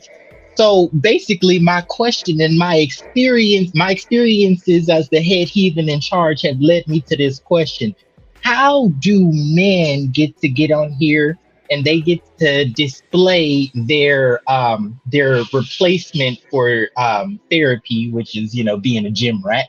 They get on and do all the poses and stuff. They're half naked, right? Drake gets to do what he did, and there was another African man that put on an outfit that literally had a sock right over his genitals and he was displaying, and this was all over social media. But again, in that context of young women simply existing, right, I would watch their accounts get banned as they were literally on the live and stuff like that, right? So there seems to be this thing where nudity is almost invited from men and penis owners, but when any non-man or a non-man who doesn't satisfy the gaze, the male gaze, that is met with violence. But how nudity is invited from men, but anybody who doesn't fit that bill is kind of criminalized. Well, that's because with that is because the woman's form is inherently sinful. If you look at the dominant religions and belief systems that all of us have been indoctrinated to, even if we don't currently adhere to it. I mean, I became an atheist at 14, and I was still articulating and asserting Christian and Catholic ideals and values in my late 20s. So it took me decades to literally purge or work through it, and I constantly have to. So the thing with the woman's form and a woman showing her body seduces men, it corrupts men, going back to the Adam and Eve myth, to the fact that many religions tell women to cover up as not to, and there are doctrines telling women not to lead men into intimidation. And again, women's bodies are owned and controlled. If she is unmarried, then the body belongs, her virginity and her purity belongs to that of their father. Whereas if she's married, then it becomes the purview of the husband. But if she's single and an adult, then society must police. Whereas a man's body, there is no purity there. There is no seduction or corruption or corruptibility. So a man exposing his body cannot corrupt a woman, whereas a woman showing her body can corrupt society. That's why we can have 3 decades, and I know guys personally who listening to a kid looking up to me, life ain't nothing but bitches and money, can listen to NWA, Bust Down, Nasty Bitch, where dudes were rapping shit like you act like a dog, I'ma fuck you like one. And we was in the club with our hands up. Go listen to Gangster of Love by the Ghetto Boys. And then those same brothers, Willie D, the rapper Willie D, go listen to his verses, will come and condemn Sexy Red. Because if a man's rapping gangster, well, it's not the decay of the system. And even when Special Ed came out and said, yeah, NWA hurt society, and the same people that be like, no, I didn't go, that's just me, that's just brother expressing what's going on, what we going through. And then those same men will say, well, Sexy Red is corrupting our daughters. Well, then on that same... Even though young women and teenage pregnancy is going down, but as the NWA, male incarceration was going up. You can't connect or blame there. So the issue is this whole concept of purity and whose responsibility is to not only remain pure, but it's also your responsibility not to corrupt. So that's why you can have, I could go right now and take my shirt off right now. But if a woman, the nipples, women's nipples are salacious and men's nipples are, aspirational. I want to get them pecs. Yeah, I'm supposed to, like, that's what I'm saying. Like, as a queer person myself, like, that doesn't inspire me. It, like, I feel like a misplaced arousal, right? I did not come here for that, right? There are places on the internet where you go for that.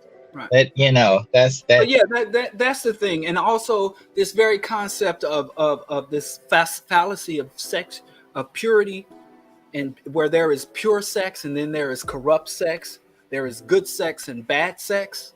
There is godly sex or holy sex and demonic sex. That whole thing leads a lot. You'll find in that same community where men talk about body counts and purity.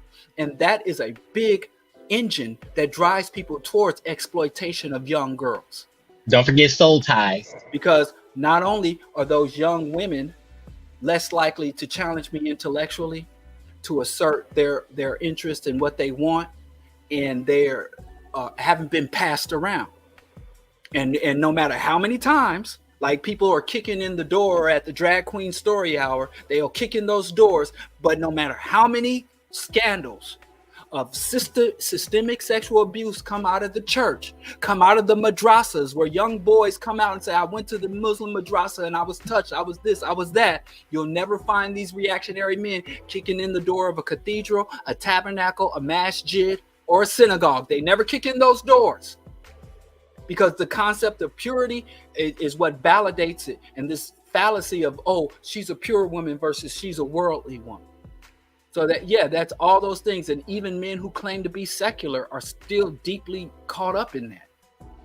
So I would kind of tie this together by basically so the point, or I basically, the contradiction here is purity, Brodiala. Yes. Okay. Or the fallacy of purity. And the fallacy of purity is tied to the fallacy of ownership. Women are, remember, the Bible states that property, when he lists, go back and see when he said you should not covet a man's what? You're not supposed to covet another man's wife. And then he lists donkeys and tools. Like, women are listed along with other assets and holdings. Okay. So okay, bro. And again, now that we're in this secular society where we're all educated and we got Dr. Negro and Dr. Coon and all these sophisticated people, many of our basic interaction, our unconscious mores, are informed by these myths, this folklore, and these traditions that we just take for granted because it's like the air around you. You don't recognize it. And the only time, and a lot of times, many of us are able to acknowledge or recognize these toxic traits, since that's the theme, is if we have an opportunity to leave it, to really come outside of it. But a lot of times we say, like, I actually took a woman's study class at Brooklyn College, the Little Red Schoolhouse, and there was like stereotypical lesbian woman teaching the class, or her head was shaved and she wore a jean vest with the arms cut off, and I walked in there like, man, come on, let me get through. And I learned quite a bit. So a lot of times, because we're so not only embedded in this reality, it constantly gets reinforced and validated, it's almost impossible. And that's how a white person can live in America and say, well, there's no racism. How a man can live in America and say, well, sexism, women getting ahead. You know, how a rich person could say, who inherited their wealth, say, I worked hard for what I have, and poor people are just lazy, even though everything in their life that comes to them, from their lawn care to their child care, is done by poor people. So that's why these illusions. But I got several people waiting. I appreciate it. I really look forward Uhuru Bro Diallo, hands off Uhuru, hands off Africa, free the Uhuru 3, and I'll see you next time. All right, bro. All right. That's our homie Don. He's like our resident. Okay, Oak, welcome back. Hey, bro, Diallo, can you hear me?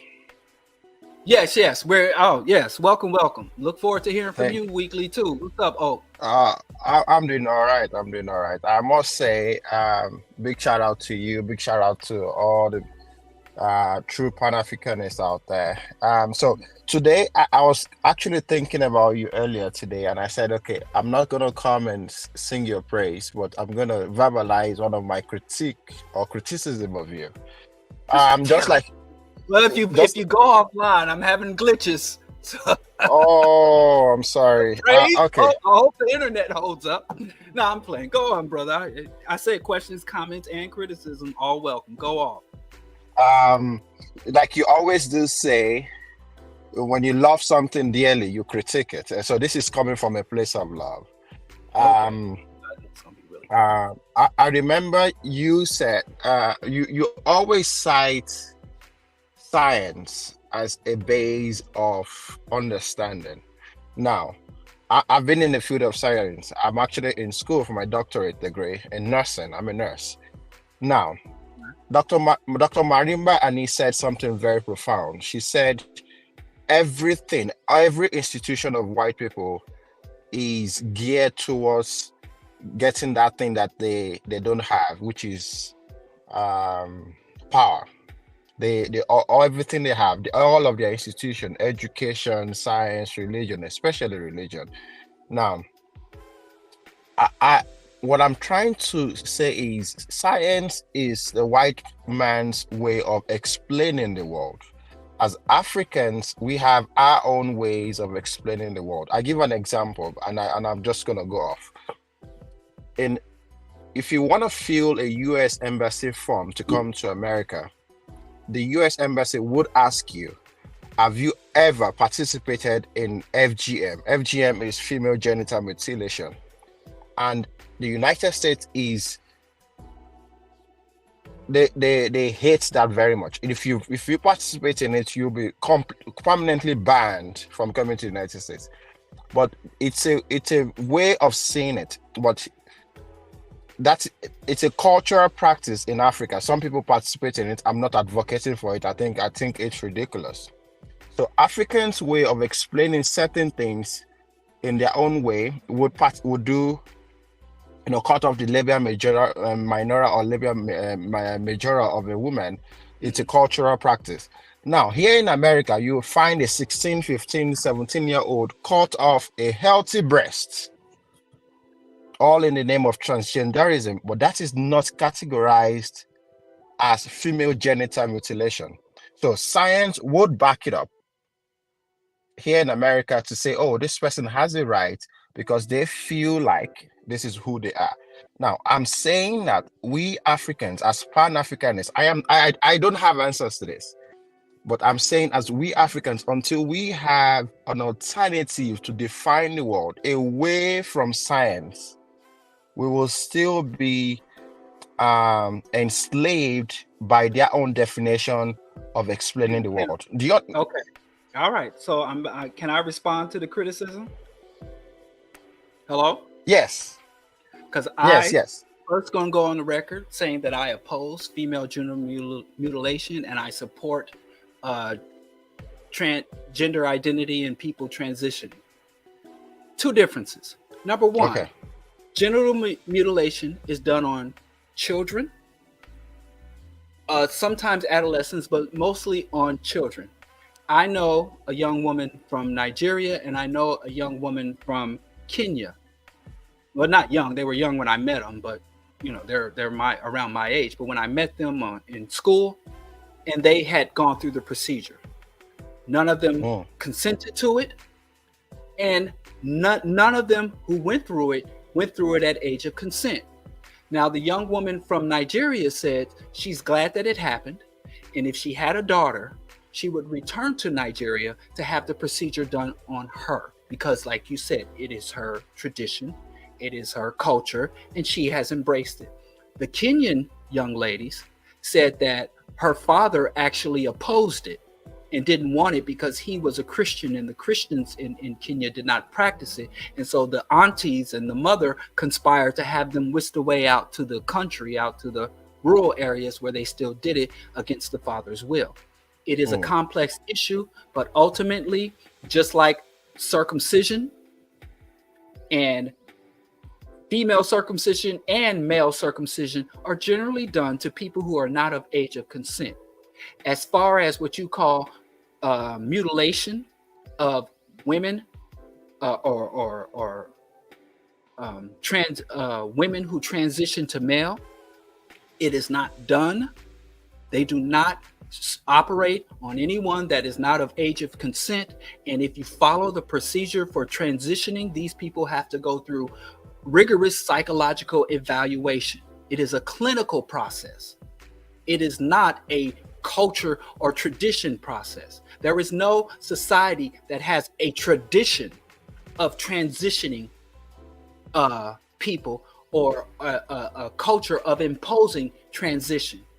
It is a choice of the individual that is done through a clinical and psychological procedure versus a tradition imposed going back centuries that there is no consent to it. So I think that is an unjust conflation that is rooted in, again, other forms of indoctrination or manipulation. But I don't think it is the place of the United States or Western cultures to dictate or to provide solutions for African issues or African problems. So just because I oppose female genital mutilation and male, I oppose mutilation of the genitals of children, male and female. It is not the place of Western Europe or the United States to dictate, impose, sanction, or solve Africa's issues. So I acknowledge a problem. I oppose some of the stances and positions that the West takes because the United States doesn't have any right and has no track record that would justify dictating anything to Africa. I completely hear you, and I just cite that as an example. When I say in terms of science, I mean when you talk about science as a whole, I'm just saying it is science, and then you immediately jump to culture, ideology, tradition. So you mention science and then you immediately abandon science. What does the science say about the necessity of the mutilation of children's genital, and what does science say about transitioning and transgenderism? So I am not rock with the science when you agree with it. No, I'm not trying to justify any. I think female genital, any forms of female genital mutilation is wrong, in my opinion. I've been in science for a long time. But so then you're I'm not misdefining mutilation. Oh, you define gender affirming surgery and gender affirmation as mutilation, right? Yes, I do. I actually think it is. What about breast reduction? For clinical practice, not even say clinical practice. If a woman have a morbidly obese breast that is causing discomfort, hunching of the back, and probably would lead to severe pain for the woman, I think that is. But if it doesn't lead to pain. So let me ask you this: are you familiar? You're a nursing PhD. You know what gynecomastia is, right? Yes. Tell me what gynecomastia is. Mostly men who have excessive what's it called, mammary gland, and they have big, what big men breasts. Call bitch tits, right? Yes, when men develop breasts, you agree that heterosexual cisgendered men can grow breast? Yeah. Yes. Yes. And do you agree with those men having those breast mastectomies for men that suffer from gynecomastia? If for cosmetic reasons, especially those are done for cosmetic reasons. Whoa. Yes, most so of them. The answer is yes. Are those men mutilating themselves? Yes. Mutilation is mutilation, regardless of if you're done it for any surgery. Any surgery is mutilation. No. What I'm saying now is mutilation, especially when you're trying to cut off something that is healthy, is mutilation. That is what it is. For example, wait. You say something is healthy. I worked as a radiographer for many years, and I did mammograms on men. And when men started to develop gynecomastia, they would develop severe psychological issues. They would develop up into and including suicidal ideation. They would start to isolate themselves. They would cut themselves off. So do you understand that psychological harm or psychological dysfunction and disease is as real as physical disease, right? Correct. So you're saying that a man removing his breast is mutilation because it's not medically necessary. Now, like I said, that is done for cosmetic reasons to help solve a psychological reason, psychological and problem. That's invalid. That's mutilation. Now, if you're trying to let's move on to another one. There's a condition, right? Okay. The PCOS. You're familiar with that? Polycystic ovarian syndrome. You're familiar with PCOS, and what does PCOS cause in women? They develop beards. It causes a lot of women to develop facial hair. Correct. Some women get electrolysis and other treatments to remove that facial hair. Let me just get to the point, because I don't think you're going to be reasonable or rational on this issue. I want to be. I promise. I want to be. The vast majority of gender-affirming procedures, the vast majority of day-to-day gender-affirming procedures and the gender-affirming technologies and the gender-affirming drugs were created for cisgendered heterosexual people. Okay. Because our gender as cisgendered people is affirmed and validated by the greater society, we tend to not even understand how much gender affirmation that we receive as cisgendered, and especially cisgendered heterosexual people. We tend to, because we get an abundance of gender affirmation and our gender identity is confirmed by the greater society and in many places celebrated, We fail or refuse to comprehend when someone's gender and their gender identity is inconsistent with their anatomy and the great harm it does. But there are many cisgender, many conditions that can cause a heterosexual and cisgendered person for their body. You know, Viagra, $1 billion drug, is all about gender identity confirmation, because a man can have sexual pleasure. A man can engage in sexual pleasure without an erection. But the reason you got to have an erection because your very identity. So gender affirmation and gender dysphoria are two very real things. And people who suffer from gender dysphoria are afflicted by a condition that we have the technology and means to correct, but you want to deny them because you simply dismiss it. And the reason you dismiss it is because you don't deal, and it's got you to the point, Oak. And I'm disappointed, I have to say, because you come on here and you're very rational and you're very reasonable. But you will deny someone, you will deny someone care, and you will invalidate their struggle and their condition because it doesn't comport with, as you said, tradition, culture, and ideology that you have. No. A rational person can begin to even deny, where you want to start calling things that you know doggone well that if you sit in your class, your anatomy and physiology class, if you sit in your class and your surgical class, and you write a paper or you take an exam and you see that a man who's suffering with gynecomastia and he has no other symptoms and no other harms, and he receives a mastectomy, and you put in a paper or you said on an exam that he was being mutilated or he was mutilating himself, you get a bad mark. Your professor would take you aside and say, "What the hell are you talking about?" But here you'll sit here and call that mutilation because that level of academic dishonesty is you have to engage in to support your other unsupportable positions on this issue. No. I think you've gotten my point wrong. Now, I will say this for the record. I am not in no way against or would ever deny anyone from confirming any identity they want to confirm. No.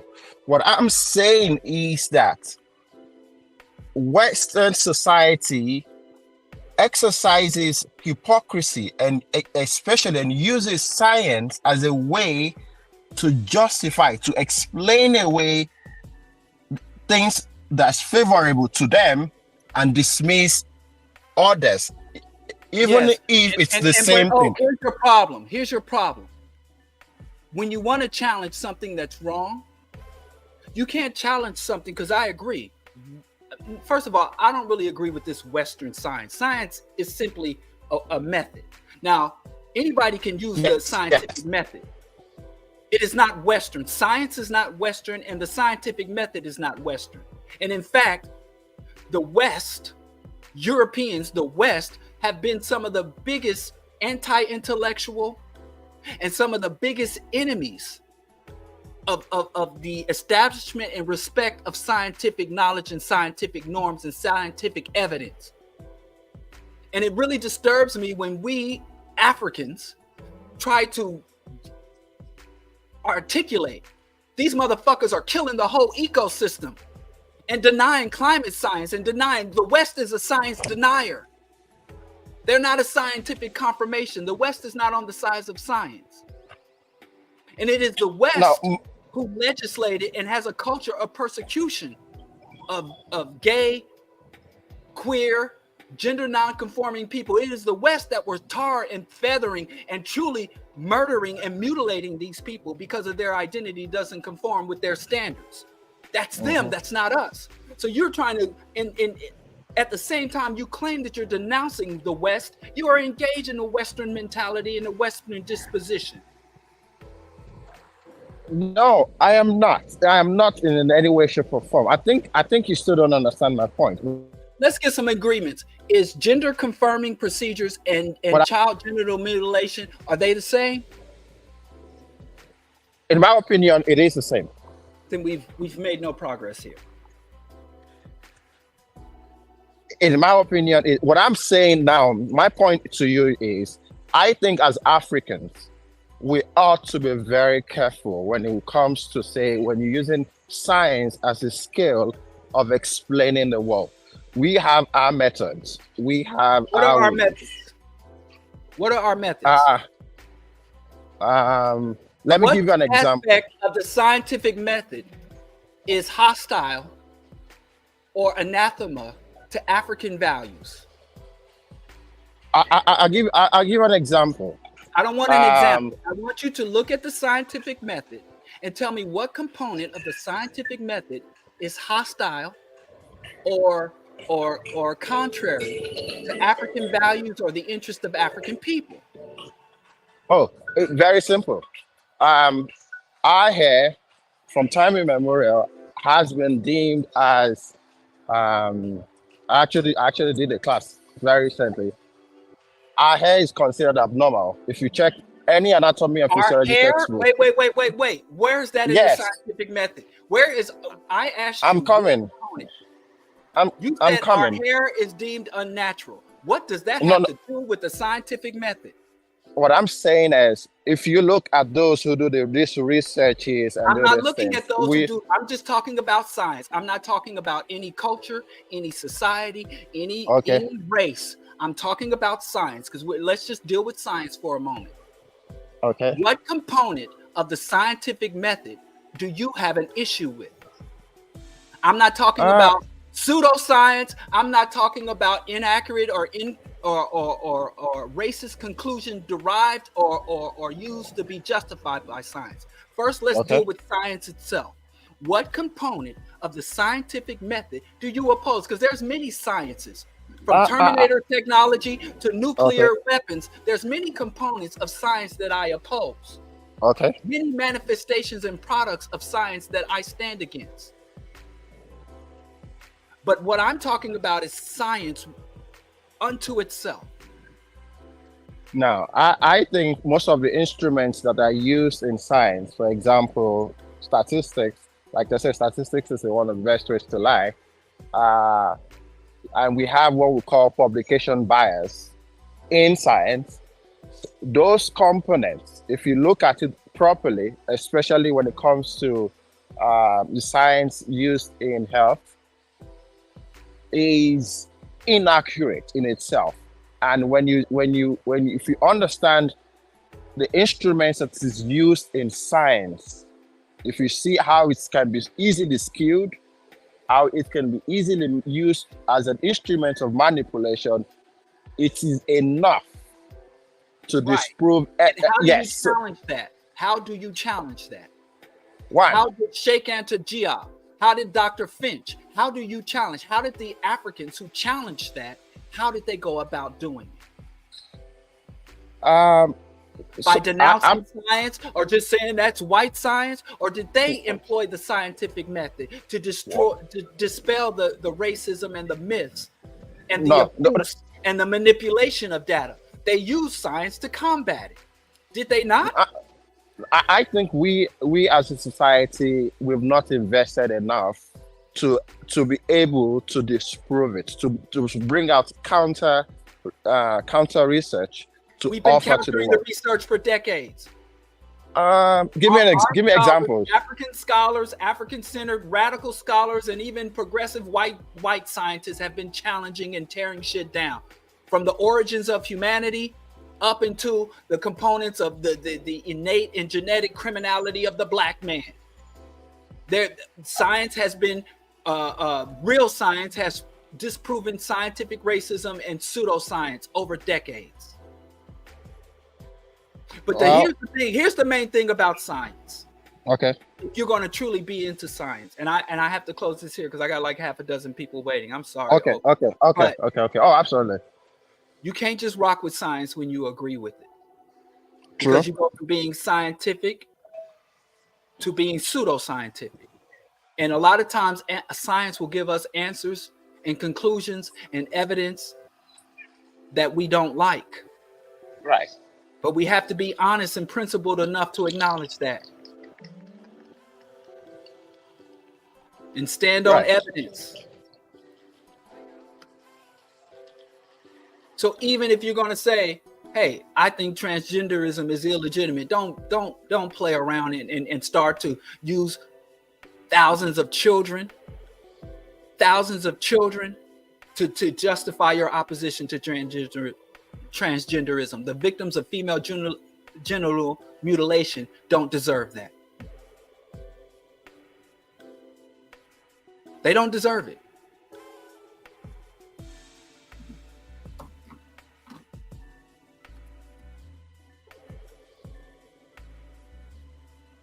Oak, I'll give you the final sentence.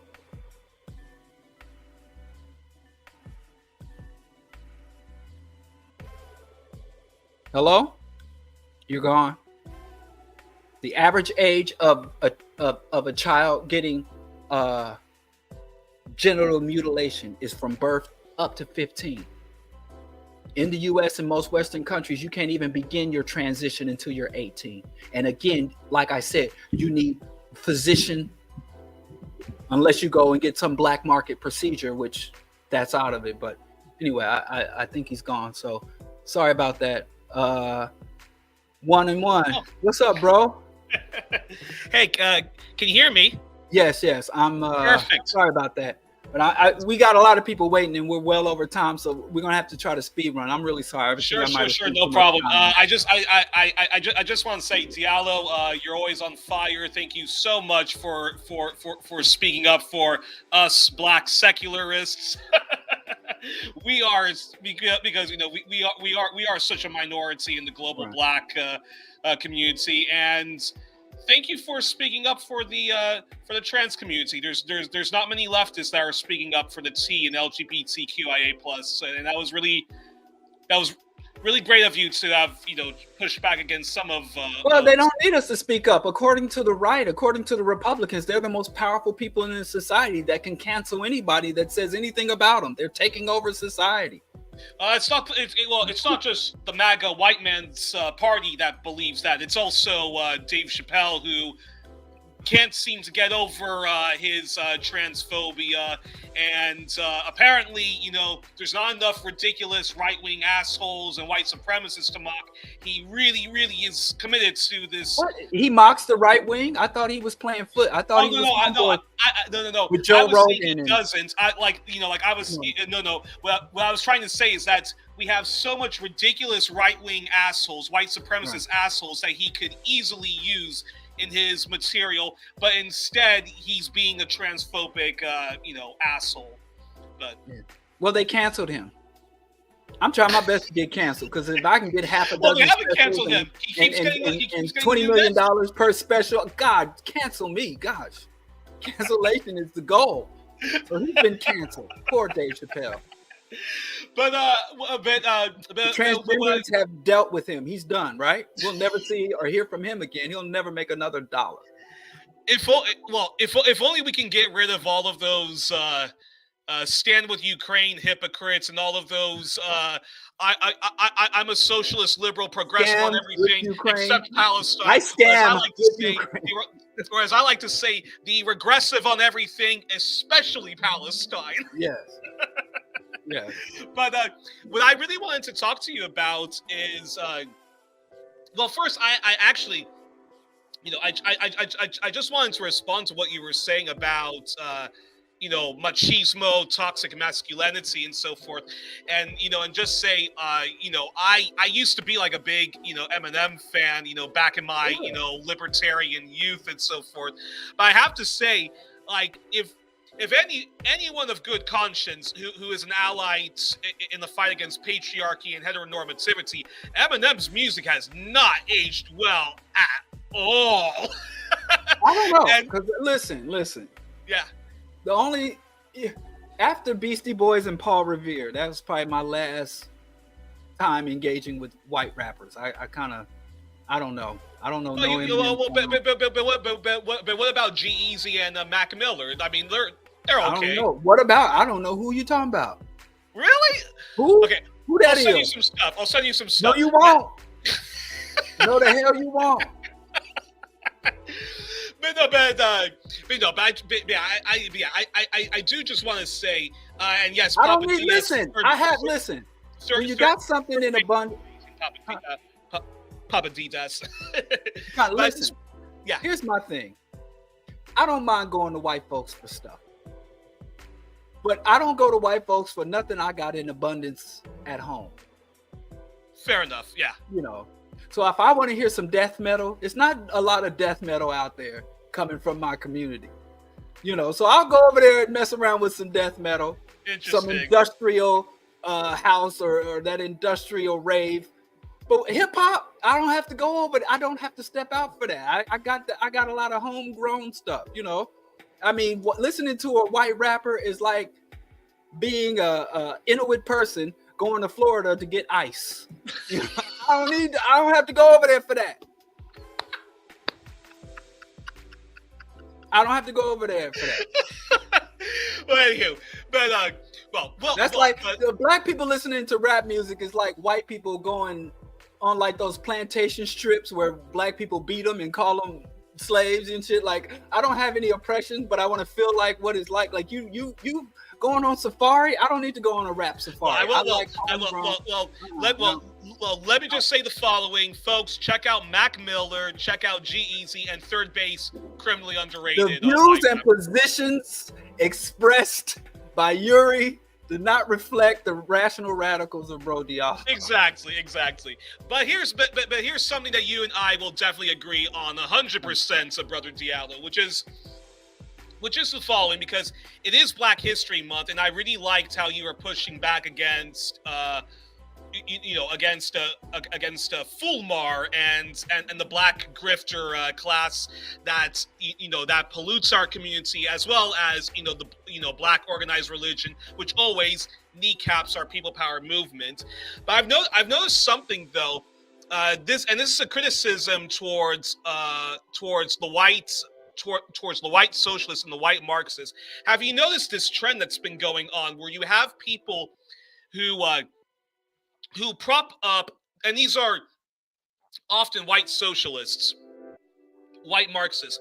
They'll prop up Martin Luther King Jr. and they'll talk about how Martin Luther King Jr. was great, with the Poor People's Campaign, but they will do, but they will also do this. They'll completely omit the fact that Martin Luther King Jr. was anti-imperialist and anti-militarism.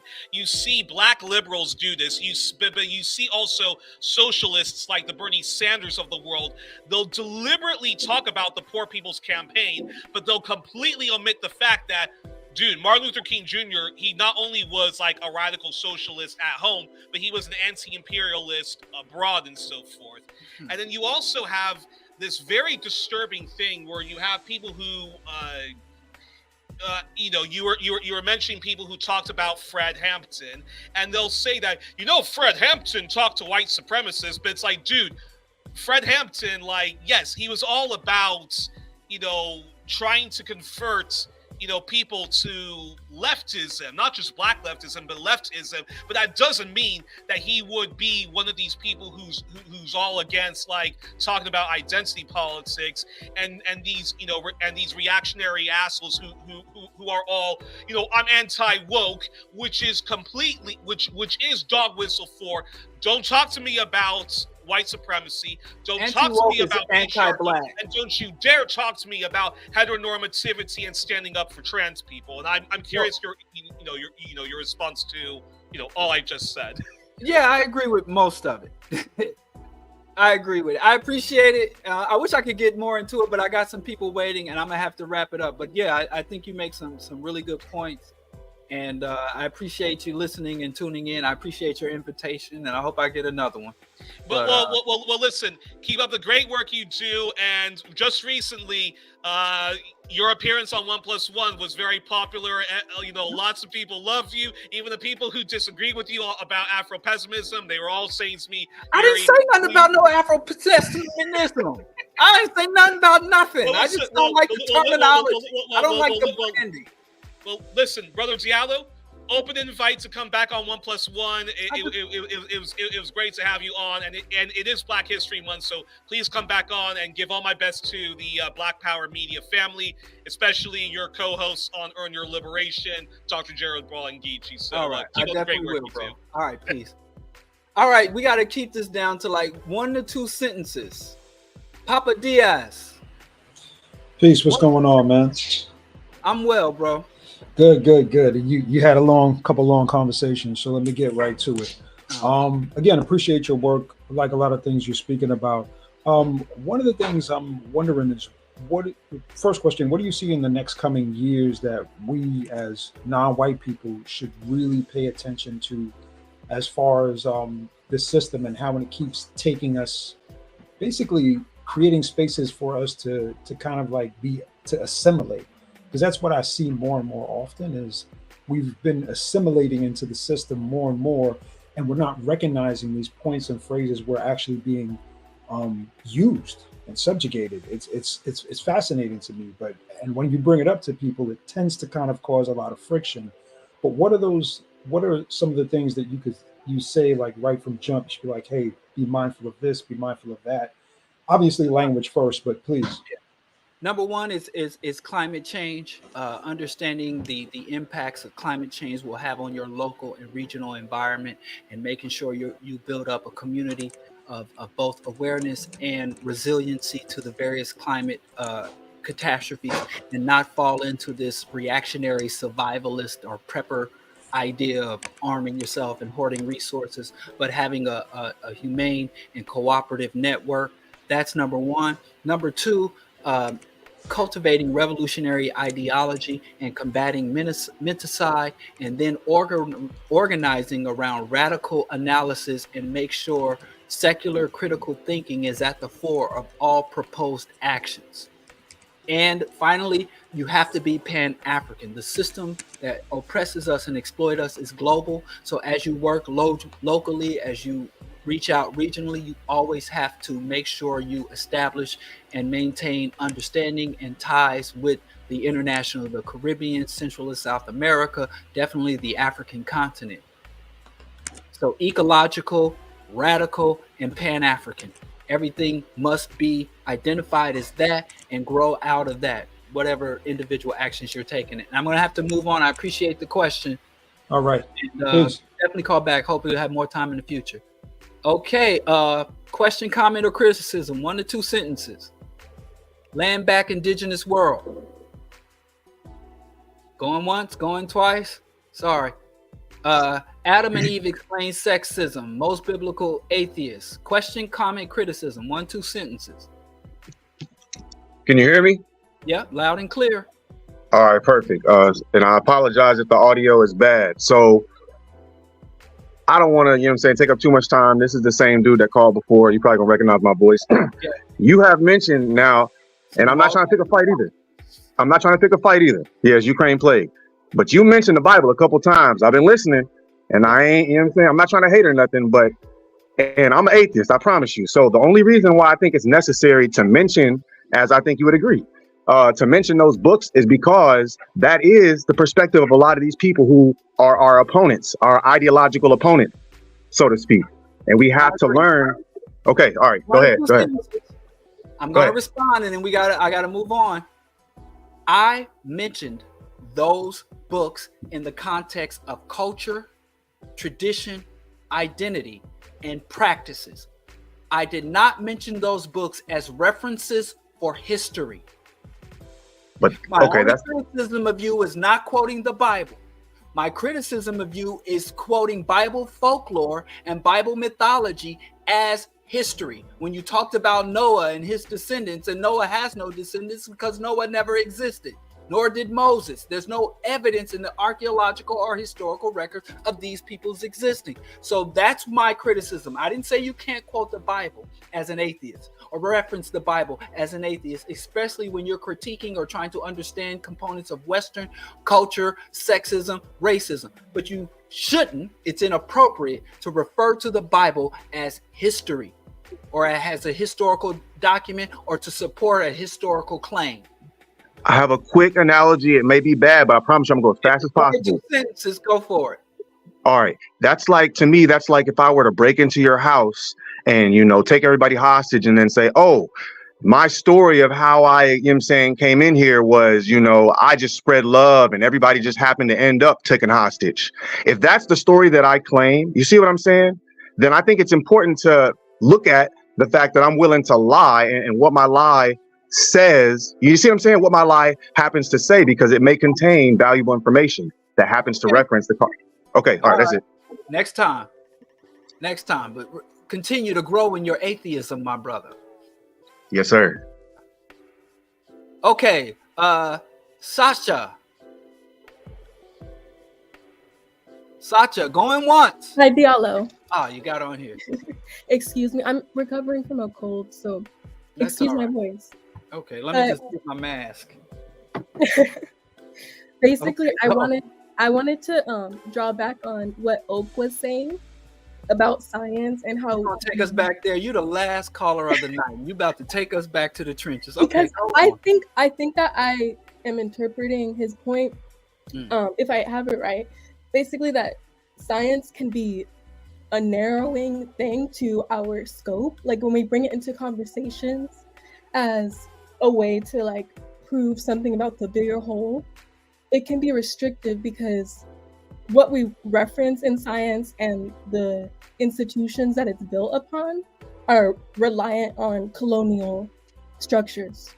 So when we reference science in a way, we're referring to the consensus, like from out in academia or whatever, then we limit it to like a patriarchal view, a colonial view in general, and that doesn't allow for the whole to be examined. Bless your heart, Sasha.